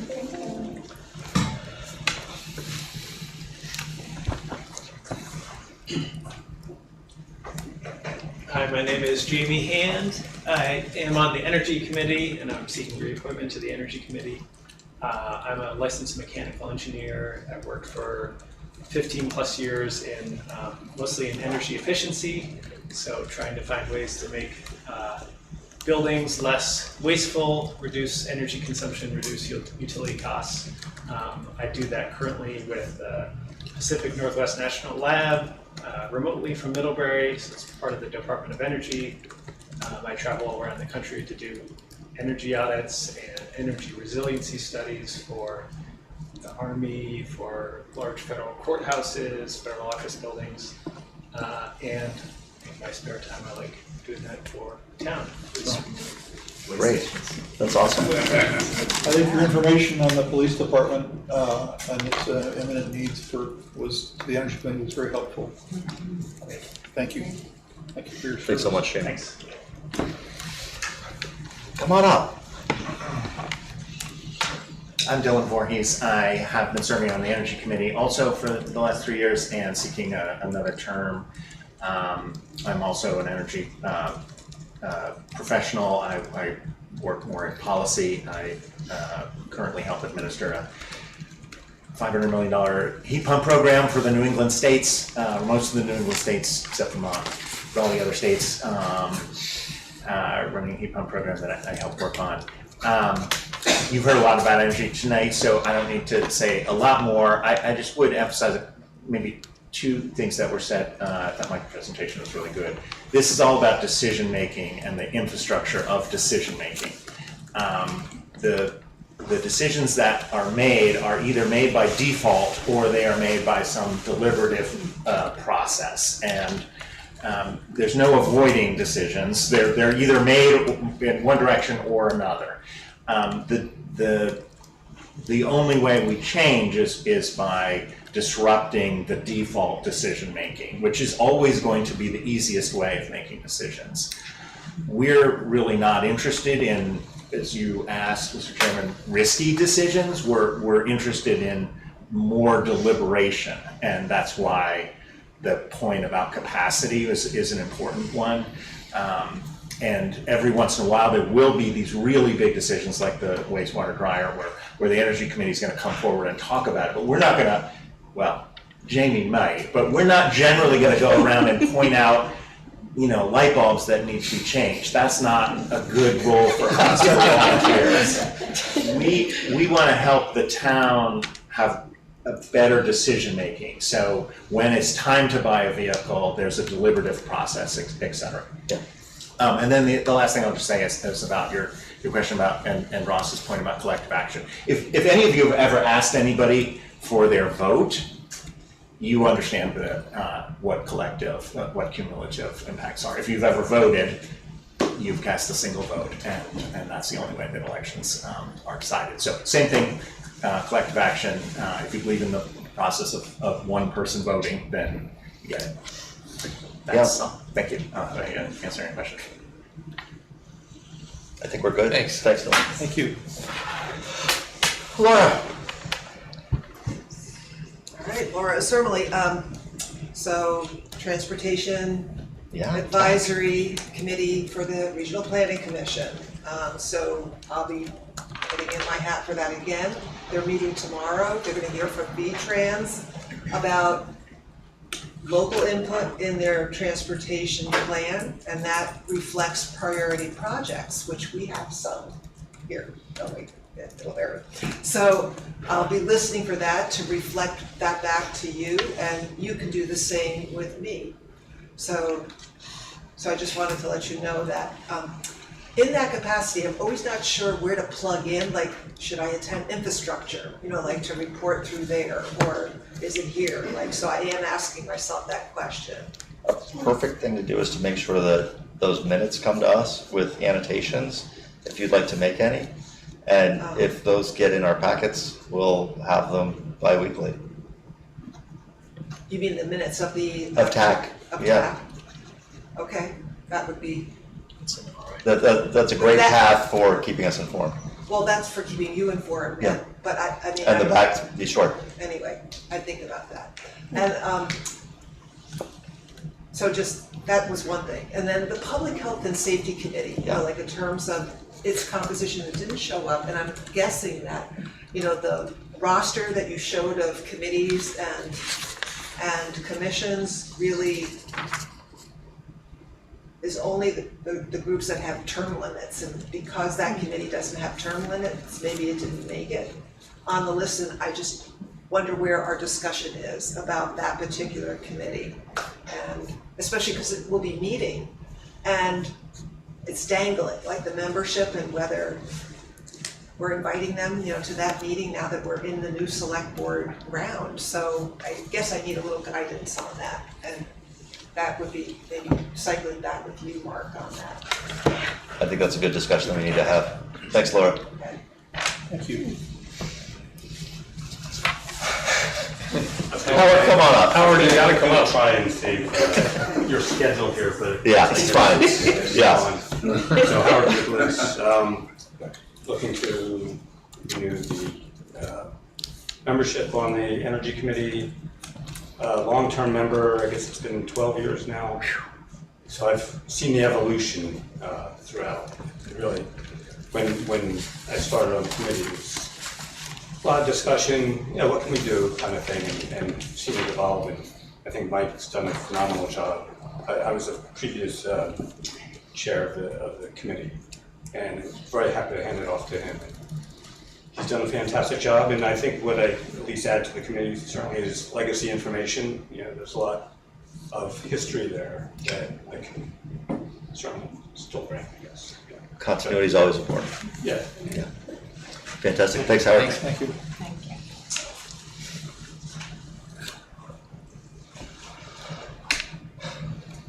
All right. Those are our nominees who are present. Very good. Thank you all. Yeah. Let's do it. All right. I would entertain a motion.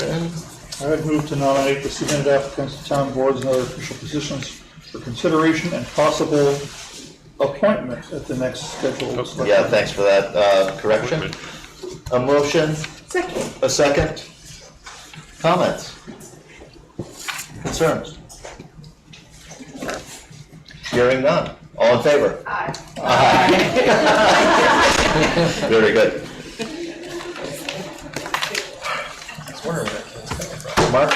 Moving on to 8:15 and the Infrastructure Committee recommendations and updates. This can be another quick one.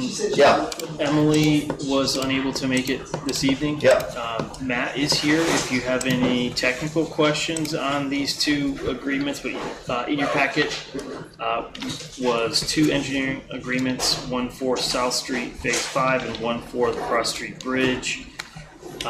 South Street was $97,785 and Cross Street Bridge joints were $26,825. I do have some bullets if you want some high-level bullets from Emily. She did send them These were along. both discussed with the Infrastructure Committee Yes. and recommended to them positively. We don't have their minutes, but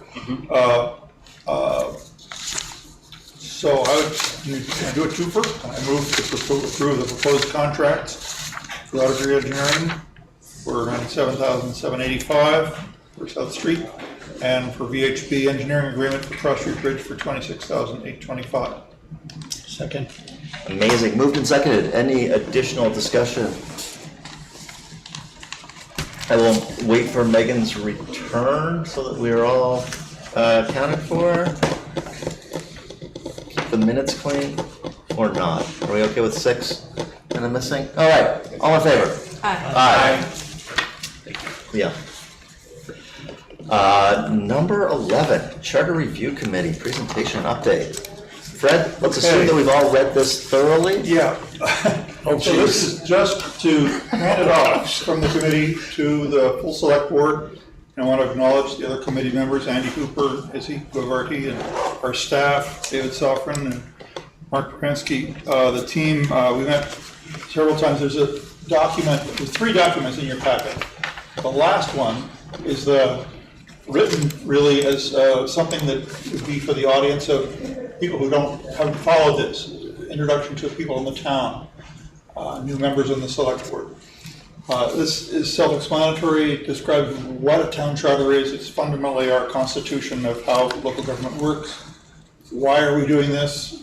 Because it's been a lot of years and there's new things in the world like the internet. And we are new and improved method of delegation, professionalism with our staff, and transparency. What changes are proposed? This, I'm breezing through this because Andy gave me 10 minutes. All right? Yeah, correct. Andy used his expertise with AI to go through the 90 or whatever change. Is it 90? How many changes are there? It's a lot of individual edits. And to, sort of synthesize this and break it down into the types of things you're doing. We thought this would be a helpful introduction to folks. His AI summary was many more pages long, but this is the topic headings was good. Actually, David Sofrin's summary and index of the changes, which is the next level of detail, I think is superior to AI in that maybe Andy could have trained the AI to do it better, but we have, that's the second document that's in there, which is the list of things indexed to sections and David's opinion as to what things are more significant and what things are housekeeping and so forth. But go back to the prior document, if you could, David. What's important is understanding why, as you read through this, there's a bit of law that I have to spend a moment on that explains why we have to make some of the more explicit changes that we do. And that's because of the way the Vermont Constitution is written. Some towns, some states have a home rule doctrine where they can do anything as long as the legislature hasn't said you can't do that. And it's kind of the reverse in Vermont because of the way the Constitution is written. The state government actually can create towns, change towns. They can abolish the town of Middlebury. And we only can do things that the state legislature expressly allows. This is called Dillon's Rule, named after a judge who interpreted our constitutions of that class in this manner. And the Supreme Court decisions which describe this explain why it's important for us to be, when we enumerate the powers that we want to have, the tools we want to have to be able to use as a town for and types of ordinances and so forth, we add things that we haven't thought of before to make them a little bit more complete and explicit. I would just say that generally the whole charter update process has mostly been an update process, and it did not seek to totally redo what we do in Middlebury, but rather to affirm how we have grown since the 1970s when it was last comprehensively rewritten. So we want to maintain the rights of voters, maintain the town meeting tradition as best we can, transparency, and maintaining our robust professional town management structure and roles. We haven't come up with any newfangled wild things in this. I would just say there are some towns that venture forth in more adventurous things, and you can read in VT Digger today how Brattleboro ended its 1960 experiment with representative town meeting, went back to the style that the rest of us use. Sometimes do venture forth and do experimental things. We haven't sought to try to do things that are out of the box, but not to say that those won't come up. So the process for updating a charter involves 2 public hearings by the Planning Commission, by the Select Board, and then a town vote in the fall. I say the fall because of the timetable that's needed for notice and so forth. There's a proposed schedule for that in here. The committee felt that 3 meetings, it took us 10 meetings to grind through this, but 3 meetings with about 20 is about as much as you could tolerate. Figured the Select Board, having going through this, letting members ask questions or what about this idea and why this change and so forth, would get us through that to a point where hopefully you could then feel comfortable moving forward with public hearings that would happen in July and August. It's not the best time for public hearings, but we really have to do this with the schedule and notice in order to enable us to vote as a town in the fall. So there's a proposed schedule here, and as we go through it, we'll see if we can keep to that, or we need more time, or if new ideas come up that we haven't thought of, then we'll adapt to that. So that's my introduction to it. Again, I want to thank the team, particularly David, who did a lot of editing work. The actual red line document is a lot of word processing, editing, and thank Mark for his thoughtful and experienced suggestions about things that he's experienced in other towns that we should write. And this is written for long-term things that we might not think of happening right away. Just the notices that we typically use in a local paper. We're unusual. We have this kind of newspaper. We might not always have that. And Mark pointed out we might want to write in a provision to allow us to, the Select Board, to establish notices in another form of publication that we all approve of. I don't want to say anything ill about the future of the Addison Independent, of course, but you know, it's that idea, writing it so that as soon as John leaves, Fred, you go after the So that's just one example. Anyway, I'll stop there. I probably went over 10 minutes. You haven't. You actually have a minute left, but thank you for your brevity. I think that was a great review of our process and the road ahead. I think that's fantastic. Please, as we have these 3 20-minute sections, please do look through and pull your questions out of this charter. This is a vote for all of the residents to change what powers our town hopefully can assume, and we should give it the consideration that it's due. So when this gets to a town vote, then it goes to the legislature, and the legislature can, and they have a habit of not just ratifying, but they sometimes, change and certain things that they, in their infinite wisdom, they get to decide. In the end, and that's annoying to towns. But actually, under Dylan's rule, they can create and abolish towns, and they have that authority. We did consult with the chair of the House decide to rename our committee town on this, and nothing that we're talking about is seemed too out of the box and unusual, so we were given hope by that. Yep. But it was nice. We had like guests for a couple of our meetings. It was a good committee, and I think we did good work. Okay, thanks so much, Fred. Thank you. Any comments at this point on the charter process ahead of us? Right? Thanks. Awesome. People might be a little tired. Department of Public Works, leadership transition and update is our next item. Another quick one. All right. This will not surprise any of you, and it will not surprise staff. This update is intended for our residents and business owners, but I thought I should take this opportunity to publicly announce that Dave DiBiase, our Director of Operations for Public Works, will be stepping down this Friday the 17th.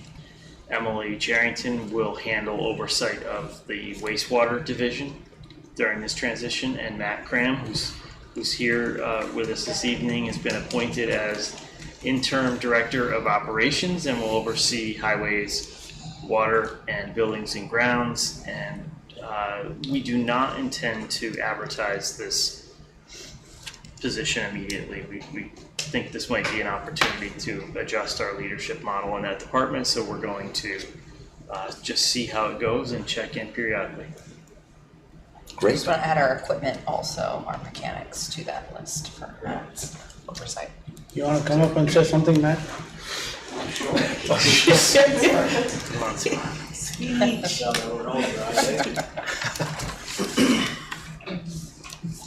Welcome. Congratulations. Thank you. Yeah. Thank you.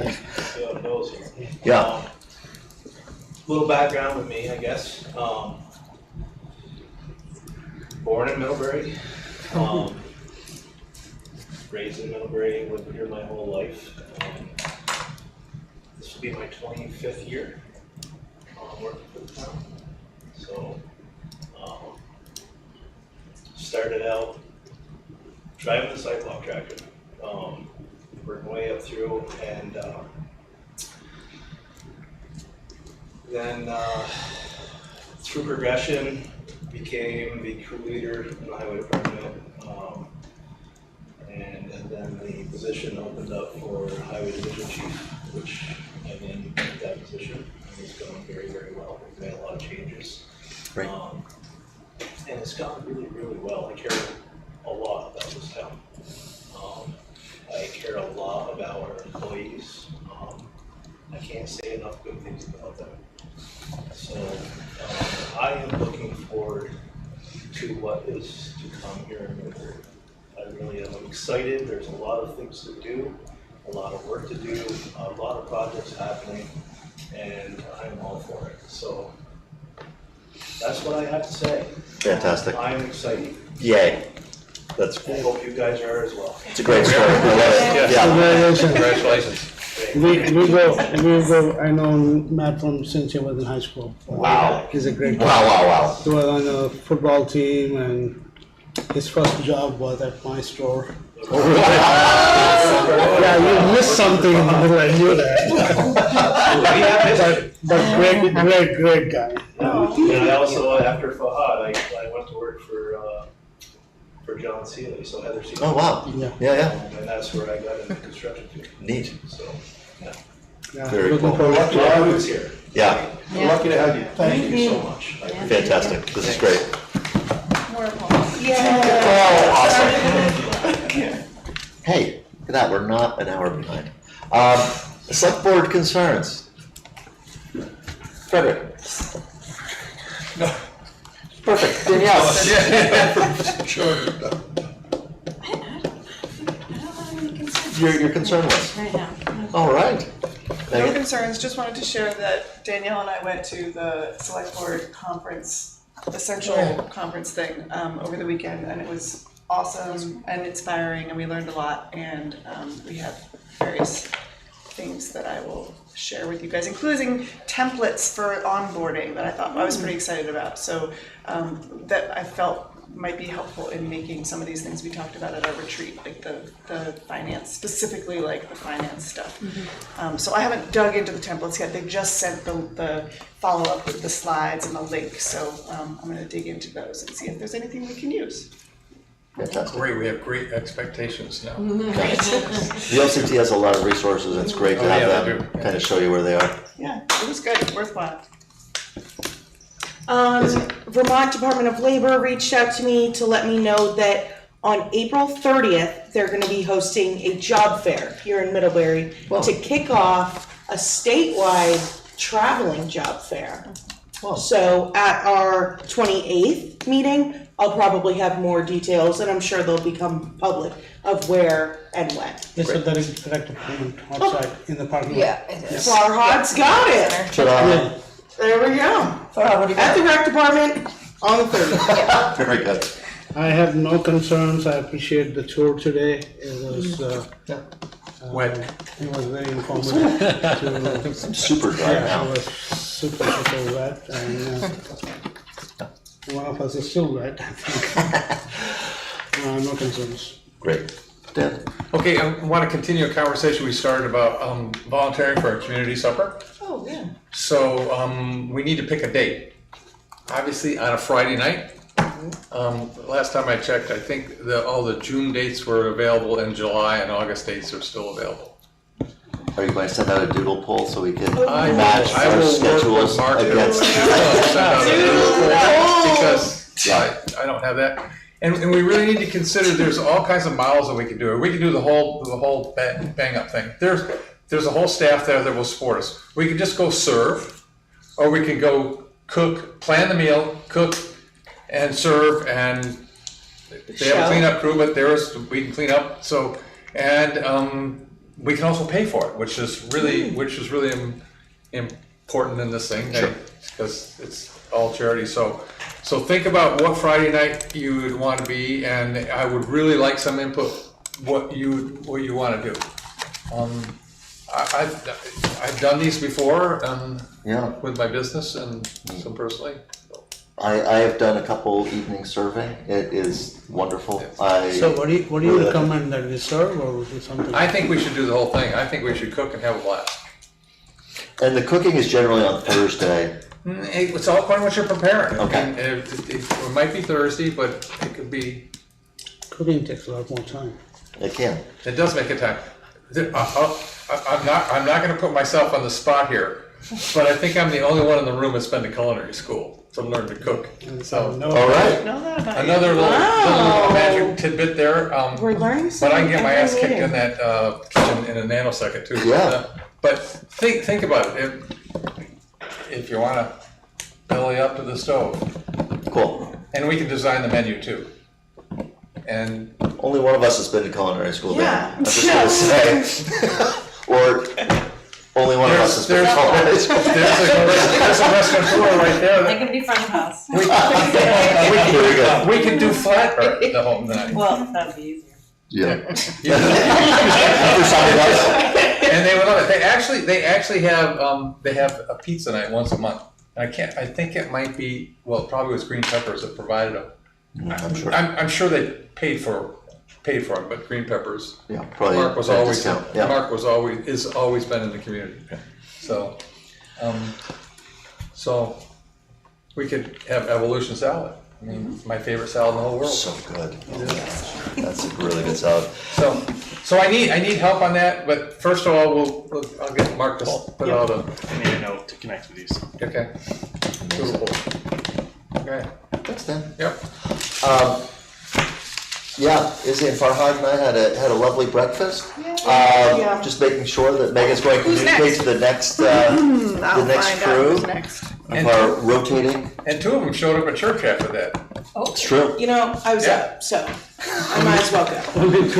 We tried to get you to come. We were supposed to warn the church service on Sunday. Saved us the matrix. Oh, you were there, weren't you? Did you sleep? No, you. This past Sunday. Yeah, we were only three. Now you're outing her. Can I announce who's next? Yes, Who's sure. up next? We got Fred, Izzy, Danielle. 3 in a row for me? Oh my gosh, you can switch out. You can switch out. I can switch you out. No, it's okay. That's expensive. That's I'll all. switch out with you. If If you we want to keep tweak it, going to but then you're out of done. the gift card, After, so. because you had 3 in a row, after this, you don't come back for another 5. All right, let's do this. What do you skip? Upfront. Is there a date that you Fred, skip? Izzy, Danielle, so you have until the next meeting, so the next 2 weeks, to make a plan amongst yourselves to do something. Grab coffee, do a walk, Breakfast. get a. I'm going on vacation on Saturday. Yeah. So you can communicate amongst And you can yourselves. also tap out. You can also If you tap can't out. do it, Yeah. Or we could say, hey, spring break is coming up, why don't we can give ourselves more time? And not have such a structured, like, it has to be before next meeting. I'd say. I fear let's that keep if it it's rolling. not I'd say structured, it tap falls out if you apart. want to tap out, but how about like, if you're gonna tap out, tag someone else to tap in. You guys are making breakfast really complicated. Just come over and have tea. I don't care. Whatever. I don't care if you make it complicated for yourselves, it's fine. All right. Okay. We'll figure it out. Yeah, we'll figure it out, We we'll got it. figure it out. We got it. Exactly. Also, no Deal. pressure. It's like, do it because it's a benefit to us all. It's If it doesn't fun. work out, it's no big deal. No, I think it's important. Great. Good. Thank you. Thank you all. All right. Motion, someone? I move to find that premature general public knowledge regarding the negotiation of a contract would clearly place the town at a substantial disadvantage because the discussion will divulge the town's position on the contract provisions to be negotiated. Second. All in favor? Aye. Aye. I also move to enter into the executive session with the inclusion of the town manager, assistant town manager, and the director of administration to discuss the negotiation of the contract as allowed under Title I, Section 313A1A. Second. Move in second, all in favor? Aye. We are in executive.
So we need to have a motion to. Let's wait a second for Drew to record it. We're good. I think he may have been recording the whole thing. I'm not sure. You'll never know. Oh, yes, we will. So you need a motion to authorize you to sign the contract? Is that Yes, it? please. Okay, I move to authorize Mark Polinsky to sign the contract with Munify. Motion. This is drafted so the select board chair signs it. I can sign for Andy electronically, so. Ta-da. Is that okay with you? It's fine with me. We do it all the time. You know that you're gonna get a bad picture when you have the wall up. Yeah. Nobody second. Yeah, right? I second. There's the second. Okay. Usually the discussion comes after the second. Sorry. That's all right. Move in second. Any other discussion? All in favor, please signify. Aye. Okay, I think that was everyone. Very good. Thank you. There's one more motion before we can go home. Motion to adjourn. Second. Move in second. All in favor? Aye.